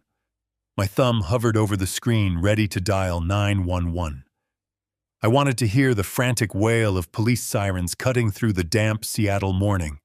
I wanted to see dozens of flashing red and blue lights surrounding that $3 million suburban fortress. I wanted to stand on the manicured lawn and watch armed officers drag Derek out in heavy iron handcuffs. I wanted him to feel the humiliating weight of the justice system crashing down upon his shoulders. But before I made that final call, I needed to coordinate the legal assault. I opened my encrypted application and dialed Victoria Reed. She answered immediately, the background noise indicating she was moving rapidly. The extraction was a complete success, I told her. Lily is safe here at the clinic with Sarah. The team did a flawless job. Now that they are both secure, I am going to contact the local authorities. I want police cruisers at that house within the next 10 minutes. I want the crime scene in the garage secured before Derek has any time to tamper with the evidence. William, stop right now, Victoria commanded. Do not dial that number. Do not contact the local police precinct under any circumstances. You need to listen to me very carefully. I frowned, my finger pausing. What are you talking about, Victoria? We have a kidnapped child and a woman who was starved and chained in a garage. We have photographic evidence of a torture chamber. We need to lock this monster in a cell right now before he tries to flee the state. If you call the local police, Derek will never see the inside of a jail cell, Victoria replied. My intelligence team did not just stop at tracking the money Derek stole from your daughter's trust fund. I had them run a comprehensive background check on every individual involved in his upcoming initial public offering. We dug into the angel investors, the silent partners, and the early-stage capital backers. We found a very deeply buried shell company registered in Delaware that holds a massive stake in Derek's tech startup. We cracked the corporate veil on that shell company 10 minutes ago. I leaned against the cool, sterile wall of the clinic hallway. Who owns the shell company? I asked, my voice dropping to a harsh whisper. The local county sheriff, Victoria revealed. He used a series of heavily obfuscated offshore accounts to funnel early seed money into Derek's company. It was a highly illegal, unregistered investment for a sitting public official, but he took the risk because the potential payout is astronomical. When Derek's startup goes public in less than 72 hours at a $50 million valuation, the sheriff's hidden shares will instantly become worth millions of dollars. He is banking on this initial public offering for his early, luxurious retirement. The horrifying reality of the situation washed over me. The structural foundation of the local justice system was completely rotten. It was compromised down to the very bedrock. If I called the emergency dispatch line right now, the operators would immediately route the high-priority domestic violence call to the county sheriff. The moment he heard Derek's name and address, he would not see a horrific crime scene. He would see a catastrophic threat to his multi-million-dollar payday. If we call the local police, the sheriff will personally respond to the scene. Victoria continued. He will enter that garage under the guise of conducting an official preliminary investigation. He will realize that Derek's imminent arrest will completely destroy the company, tank the stock value, and vaporize his entire investment. He will not arrest Derek William. He will help him. He will systematically destroy the physical evidence. He will wipe the security servers clean. He will conveniently lose the photographs you took, and he will fabricate a narrative that Sarah simply ran away. You will hand the crime scene directly to the man who has millions of reasons to make sure Derek stays out of prison. I closed my eyes, absorbing the sickening depth of the corruption. Derek was not just a greedy sociopath playing a dangerous game. He had actively insulated himself by purchasing the very people sworn to uphold the law. He had woven a web of financial complicity that turned the local authorities into his own private security force. My plan to involve the police would have been a catastrophic structural failure. It would have given Derek the exact tools he needed to escape justice forever. I took a deep, shuddering breath, forcing the rising panic out of my mind. We do not use the local police, I said, my voice growing cold. We completely bypass the corrupted foundation. We do not give the sheriff a single opportunity to protect his investment. Exactly, Victoria agreed smoothly. The local jurisdiction is a compromised dead end. But they cannot bury federal charges. They cannot manipulate agencies that operate far beyond their county lines. Victoria, I want you to prepare the largest legal trap you have ever built, I instructed, staring down the long, empty corridor of the medical clinic. We are going straight to the top of the food chain. We are going to bring down the full wrath of the federal government. I want the Federal Bureau of Investigation. I want the Securities and Exchange Commission. I want every federal agency with the power to freeze assets and kick down doors involved in this operation. We will let Derek and his corrupt sheriff believe their parachute is perfectly secure. We will let them march right up to the edge of their public offering. Then we will push them both off the cliff. Consider it done, William, Victoria said. I am booking a flight to Washington right now. I will have the federal strike team ready before the bell rings. You must play your part perfectly until we are ready to strike. I disconnected the encrypted line, sliding the phone back into my heavy coat pocket. The damp, frigid Seattle morning air stung my face as I walked out of the hidden industrial park and returned to my rental car. Victoria was already moving. While I navigated the quiet gray streets back toward the affluent suburbs, she was boarding a chartered Gulfstream jet at Midway, plotting a direct, untraceable flight path straight to the capital.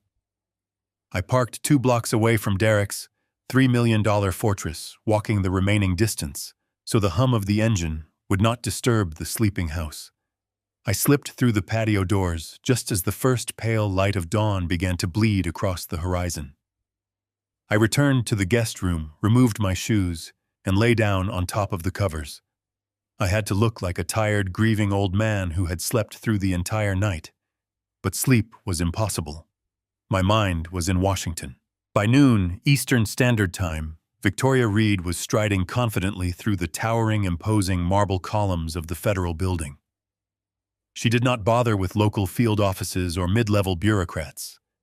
Utilizing her extensive, highly classified corporate network, she had secured a joint closed-door meeting with a senior deputy director of the Federal Bureau of Investigation and the lead enforcement director for the Securities and Exchange Commission.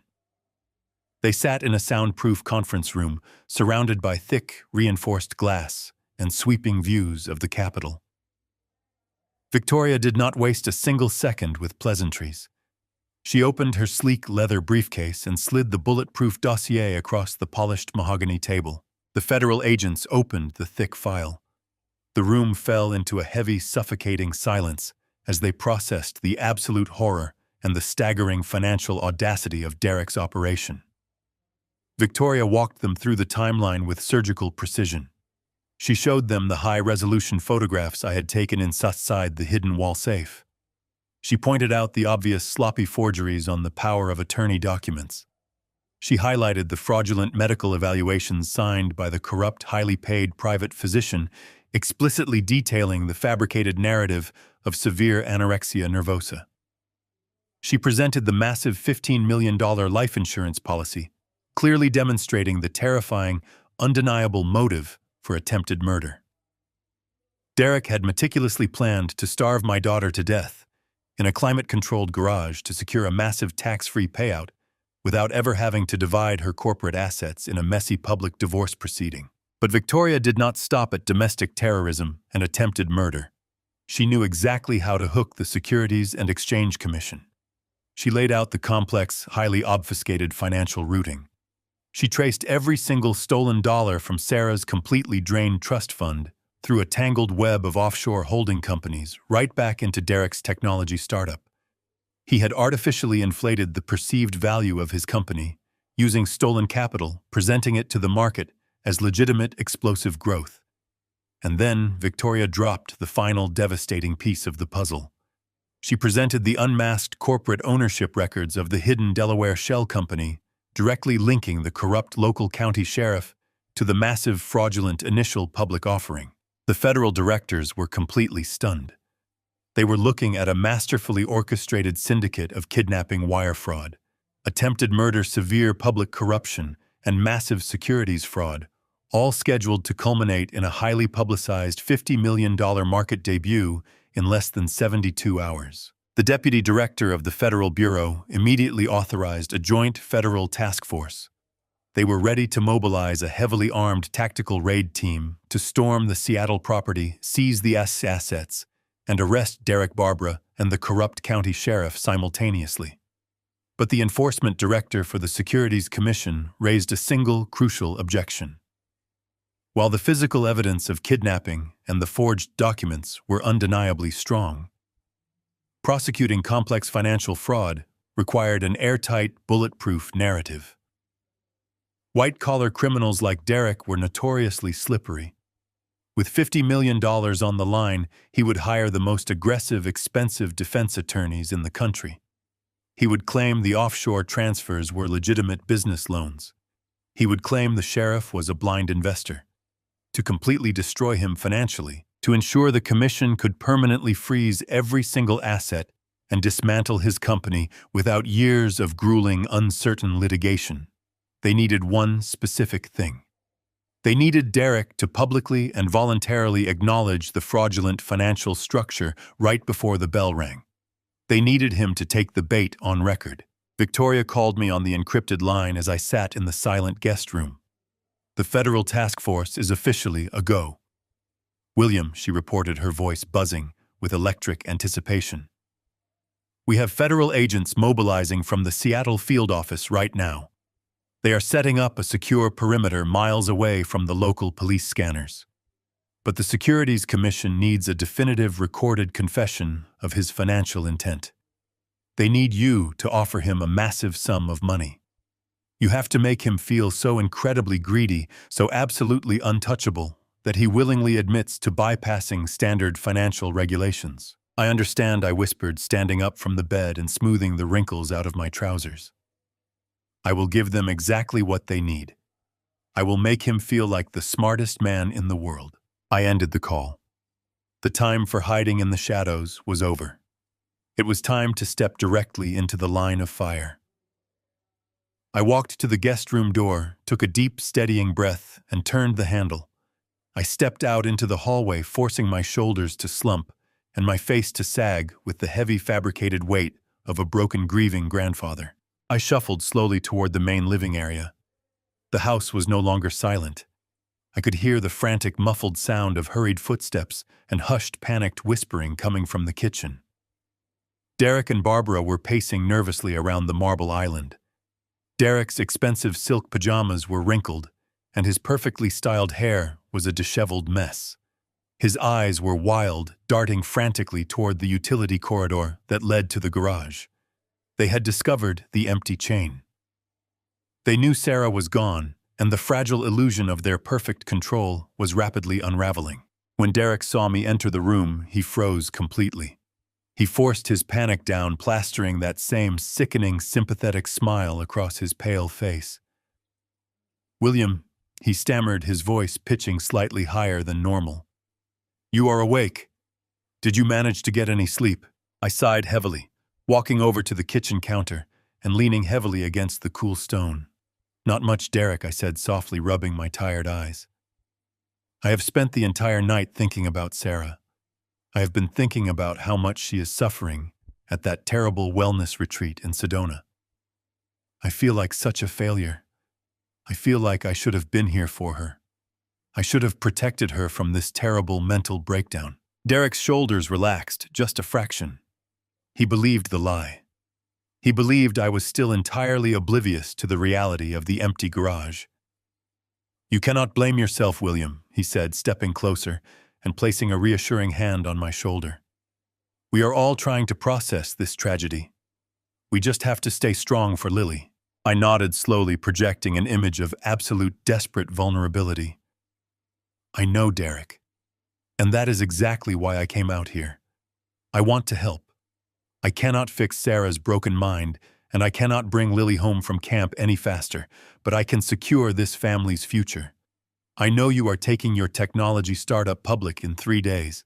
I know how stressful that must be, especially while carrying the heavy burden of my sick daughter." Derek's eyes narrowed slightly, a spark of pure, unadulterated greed flashing through his panic. What are you saying, William? I looked him directly in the eyes. I want to invest $5 million into your company today, I said, dropping the massive, irresistible bait. The kitchen was silent. Derek stared at me, his mouth slightly open, the number short-circuiting his panic. His desperation was suddenly eclipsed by blinding greed. $5 million. It was a massive sum dropping into his lap, right as his world threatened to collapse. Barbara stopped pacing. She looked at her son, then at me, her calculating mind adjusting to this massive new variable. The reality of losing leverage over Sarah was instantly pushed aside by the promise of wealth. I could practically see the sociopathic gears turning behind her carefully maintained facade. They arrogantly assumed Sarah had picked the lock, grabbed her daughter, and gone into hiding. They believed she was too terrified to contact the authorities. They thought they had plenty of time to track her down after the offering. But this $5 million was here right now, offered on a silver platter by an unsuspecting old man. William, Derek stammered. That is an incredibly generous offer. I am overwhelmed. You do not have to do this. I lowered my head, projecting the image of a man crushed by parental guilt. I have spent the last 2 years freezing in London. Derek, I said softly, my voice wavering with perfectly manufactured sorrow. I thought I was doing the right thing by building a massive financial foundation for Sarah. But I was not here to see the warning signs of her mental collapse. I failed you both. You have been carrying this agonizing burden entirely by yourself, running a major company while dealing with a wife who lost her grip on reality. I took a slow, deep breath, looking up to meet his greedy, calculating gaze. I cannot fix Sarah's mind, but I can ensure you and Lily have absolute financial security. I want to liquidate my overseas holding accounts today. I want to wire the funds directly into your corporate accounts before the bell rings on your public offering. Consider it an investment in my granddaughter's future. Derek swallowed hard. The intoxicating allure of the money completely overrode his primal survival instincts. The Securities and Exchange Commission required absolute transparency for capital injections occurring this close to an initial public offering. To accept $5 million and legally integrate it into the corporate valuation, Derek had to acknowledge the existing financial structure on the record. He would have to expose the exact plumbing of his fraudulent shell companies to seamlessly absorb my clean capital. He was about to sign his federal death warrant, blinded by his insatiable appetite for wealth. William. I do not know what to say, Derek whispered, stepping forward and placing both of his hands firmly on my shoulders. His touch made my skin crawl with violent revulsion, but I maintained my fragile, grateful posture. You are family. You have always been the strongest pillar of this family.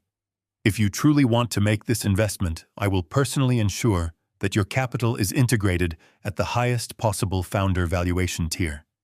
You will see a massive return on this money within 72 hours. Barbara stepped around the marble island, her eyes glistening with fresh, entirely fake tears. She reached out and wrapped her arms around my waist, resting her cheek against my chest. You are a good, noble man, William, she murmured softly. Sarah is so incredibly lucky to have a father like you, even if her sick mind cannot comprehend it right now. We will protect this family together.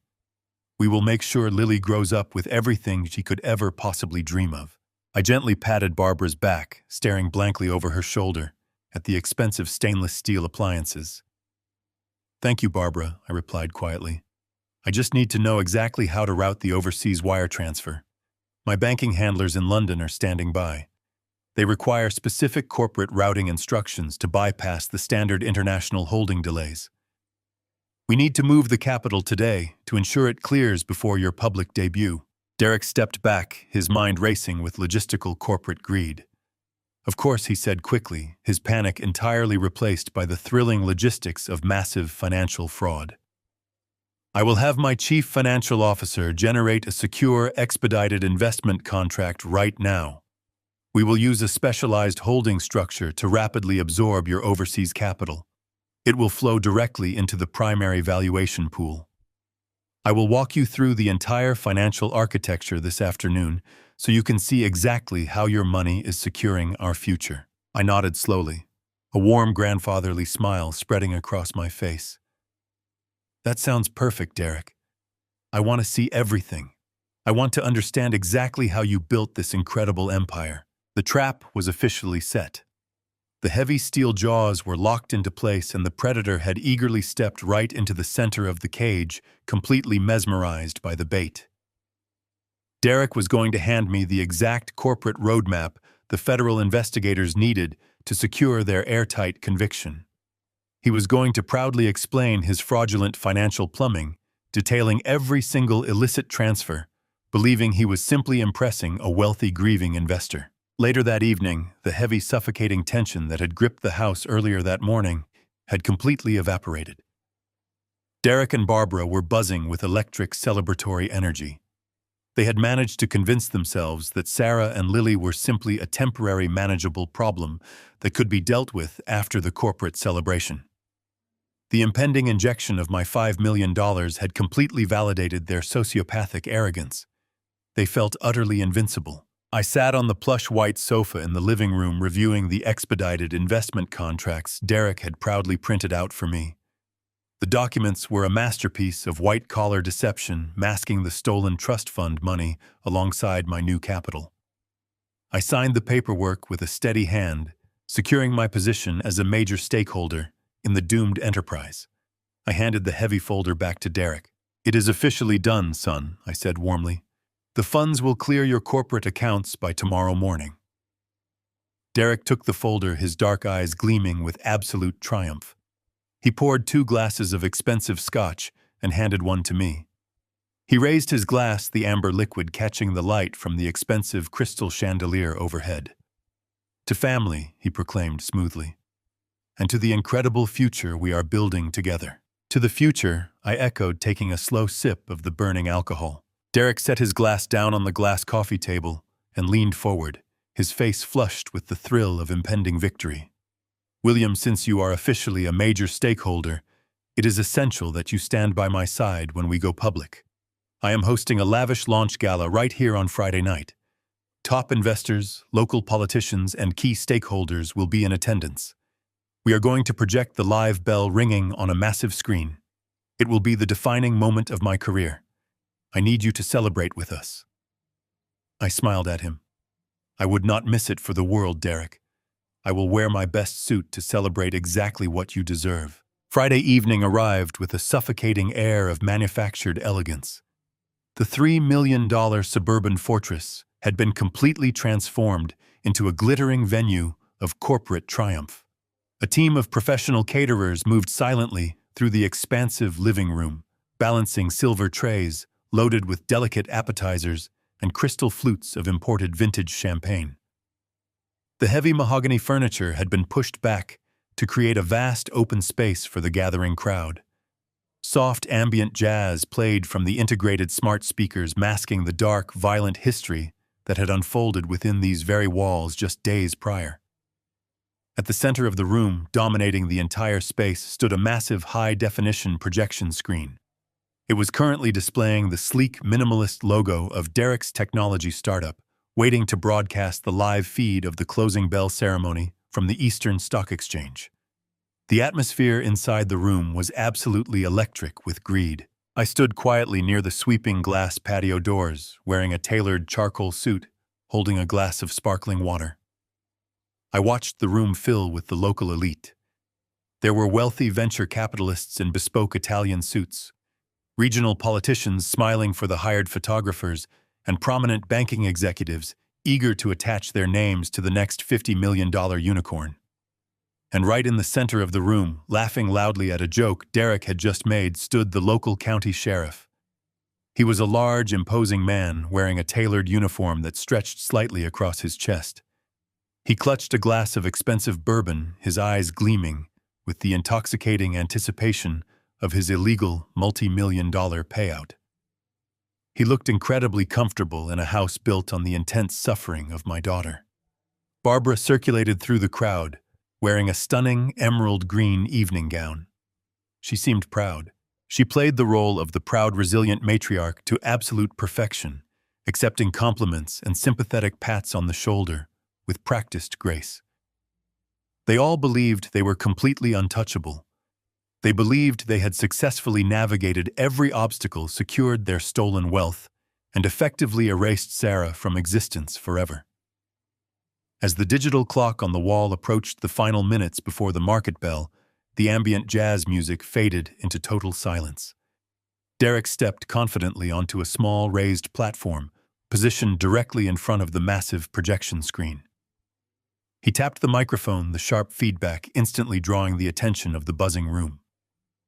The loud conversations died down, and all eyes locked onto the charismatic, handsome chief executive officer. I watched him smooth the lapels of his midnight blue tuxedo, projecting the ultimate, flawless image of a visionary corporate leader ready to conquer the modern world today. It worked. Thank you all for being here tonight. Derek began, his deep, resonant voice echoing through the silent room. Tonight is not just a celebration of a successful public offering. It is a celebration of profound resilience, of relentless innovation, and of the unwavering support of the incredible community standing in this room right now. We built this company from a mere concept into a $50 million reality because we refused to back down in the face of intense adversity. The crowd erupted into polite, enthusiastic applause. The sheriff raised his glass of bourbon in a triumphant salute. Derek raised a hand, calling for quiet. His expression seamlessly transitioned from triumphant pride to a mask of deep manufactured sorrow. His voice dropped to a gentle, trembling whisper. But as we stand here on the absolute pinnacle of our professional success, my heart is incredibly, unbearably heavy today, my friends. Listen. As many of you know, my beautiful wife, Sarah, cannot be here to share this monumental achievement. She is currently fighting a devastating, deeply painful battle with severe mental illness. She is away at a specialized facility, seeking the intensive help she so desperately needs. Derek paused, wiping an expertly timed invisible tear from the corner of his eye. The audience let out a collective sigh of profound sympathy. Barbara pressed a lace handkerchief to her mouth, acting out the role of the heartbroken mother perfectly. I did this for her, Derek continued, his voice ringing with hollow, sickening devotion. Every late night, every sacrifice, every impossible hurdle we overcame was for her. It was all to secure a lasting foundation for Sarah and our precious daughter, Lily. I want to publicly thank my father-in-law, William, for his incredible financial and emotional support during this tremendously dark chapter. We are family, and we will weather this storm together. The crowd turned toward me, offering warm, respectful applause. I nodded slowly, lifting my glass of sparkling water in a silent, chilling toast. My face remained perfectly impassive, but beneath the surface my blood was practically humming with electric anticipation. Victoria Reed had assured me the digital package was securely uploaded and locked into the back end of Derek's smart home projection system. The trap was armed. The trigger was waiting right in his hand. Derek turned back to the crowd, pulling a sleek black remote control from his tuxedo pocket.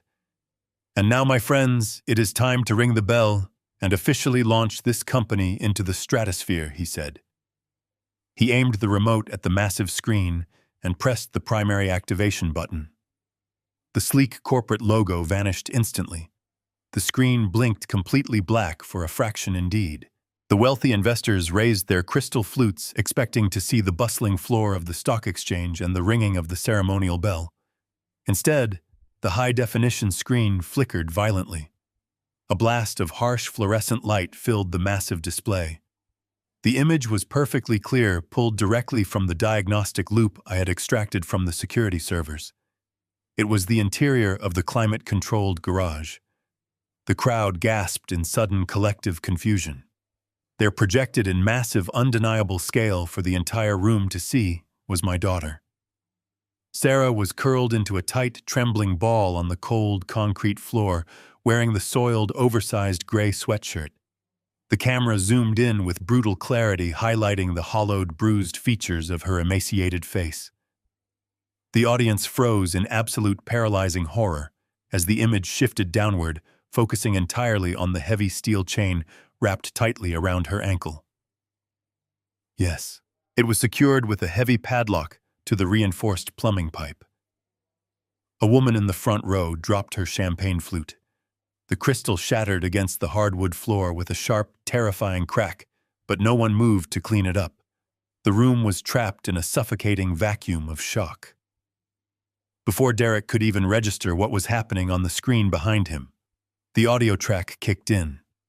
It was crystal clear, pulled directly from the hidden recording device I had worn during his desperate confession, seamlessly spliced with the audio of his earlier sinister conversations with Barbara.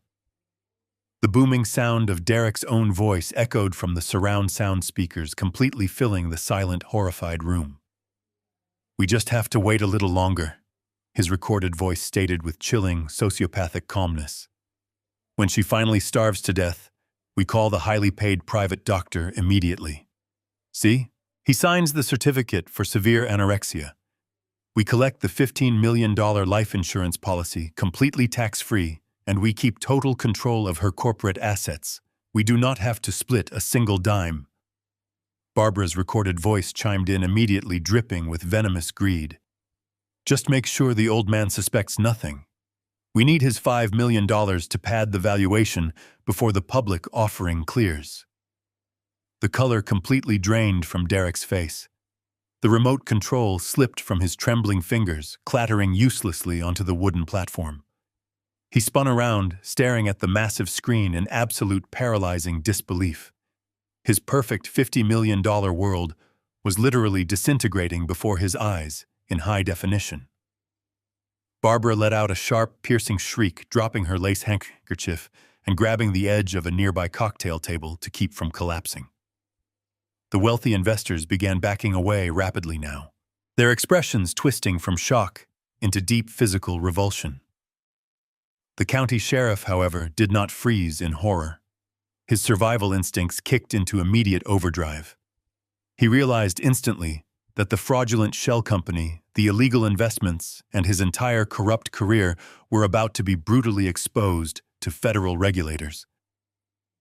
He dropped his glass of bourbon and bolted toward the heavy glass patio doors, desperately attempting to flee the collapsing fortress.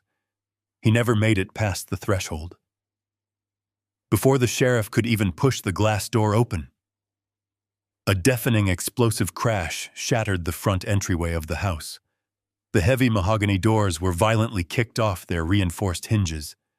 The large bay windows facing the street shattered inward as heavily armored federal tactical units poured into the residence from every conceivable angle.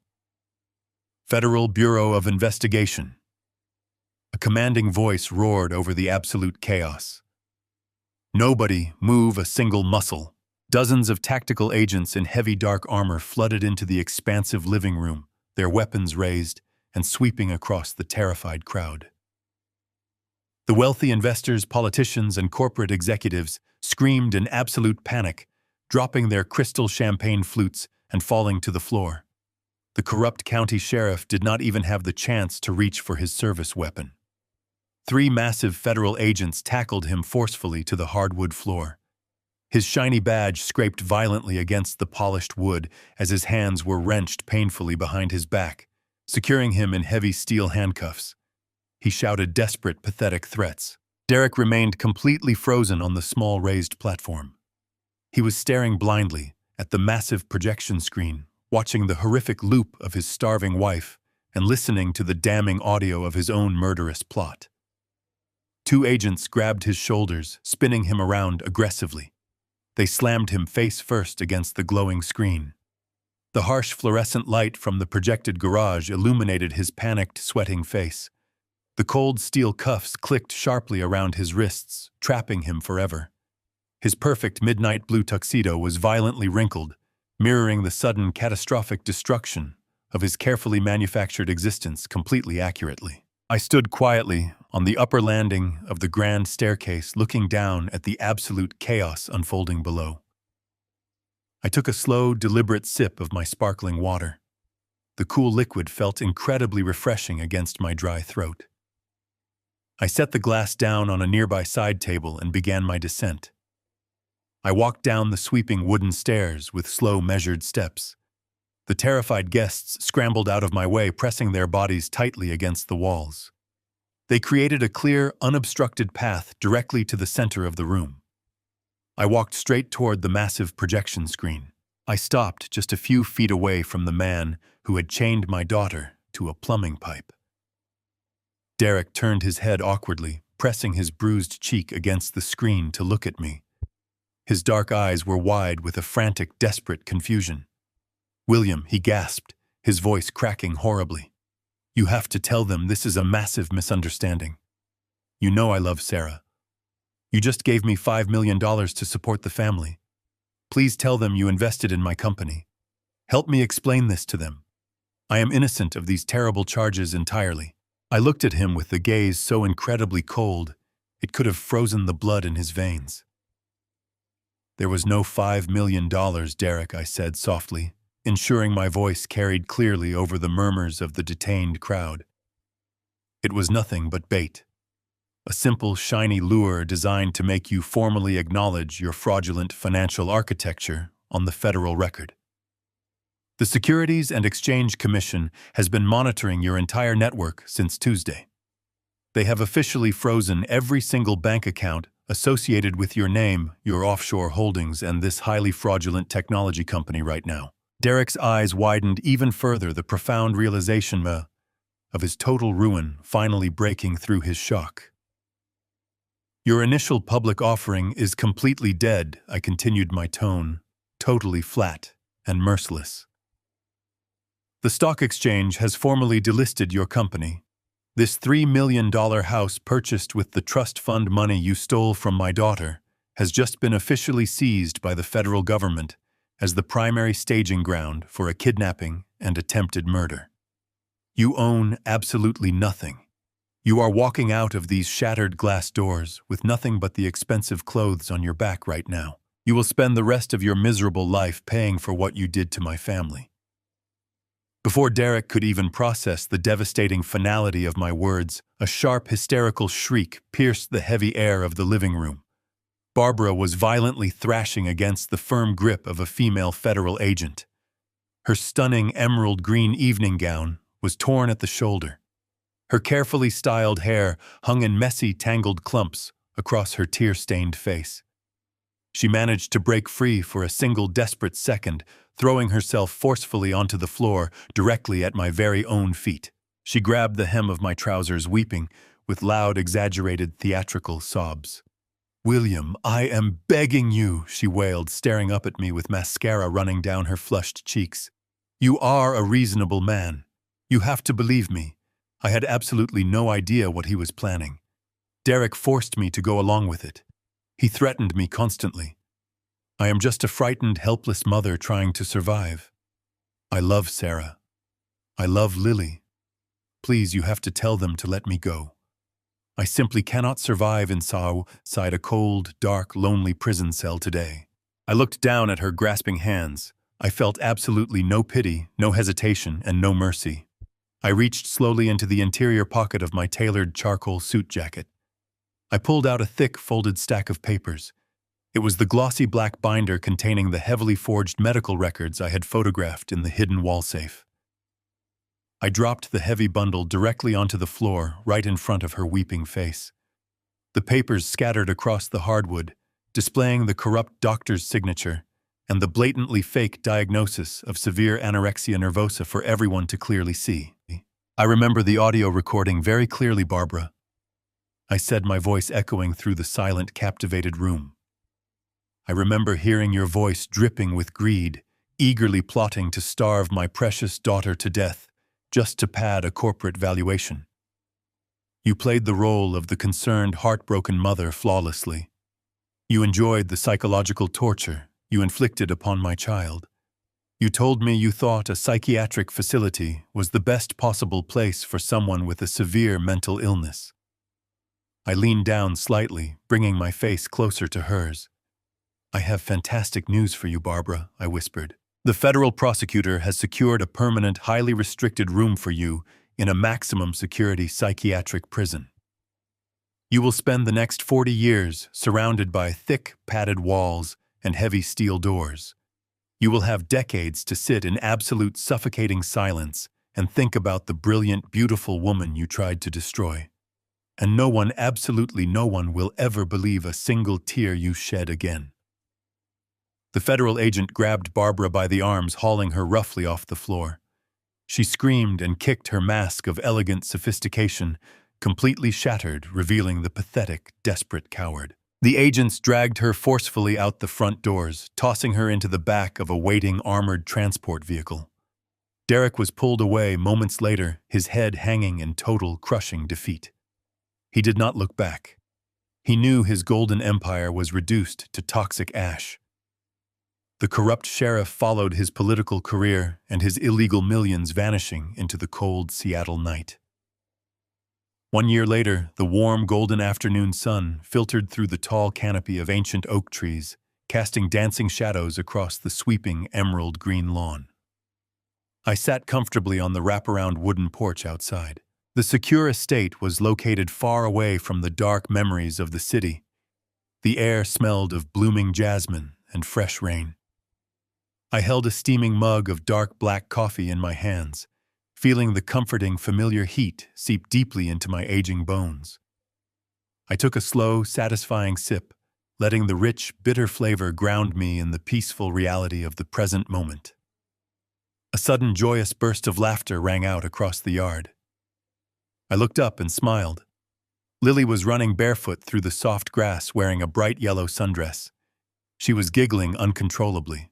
She chased a playful golden retriever puppy named Barnaby. The dog bounded happily ahead of her, his tail wagging frantically in the warm breeze.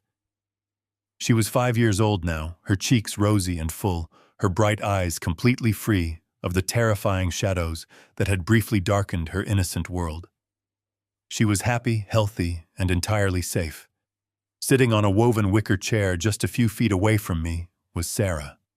She looked absolutely breathtaking. The hollow, bruised, starving prisoner I had found chained in that freezing garage was gone forever. In her place sat a vibrant woman. Sarah was fully recovered, running her architectural company with fierce determination. Derek and Barbara were serving 40 years, without the possibility of parole, rotting in federal cells. Their entire existence had been erased from our lives completely. I set my coffee mug down on the small wooden table. I watched Sarah call out to Lily, her voice ringing with pure, unfiltered joy. They held each other tightly, laughing together in the bright sunlight. I leaned back in my chair, closing my eyes. I had fulfilled my promise to protect my family. It was the ultimate, most deeply satisfying payoff possible.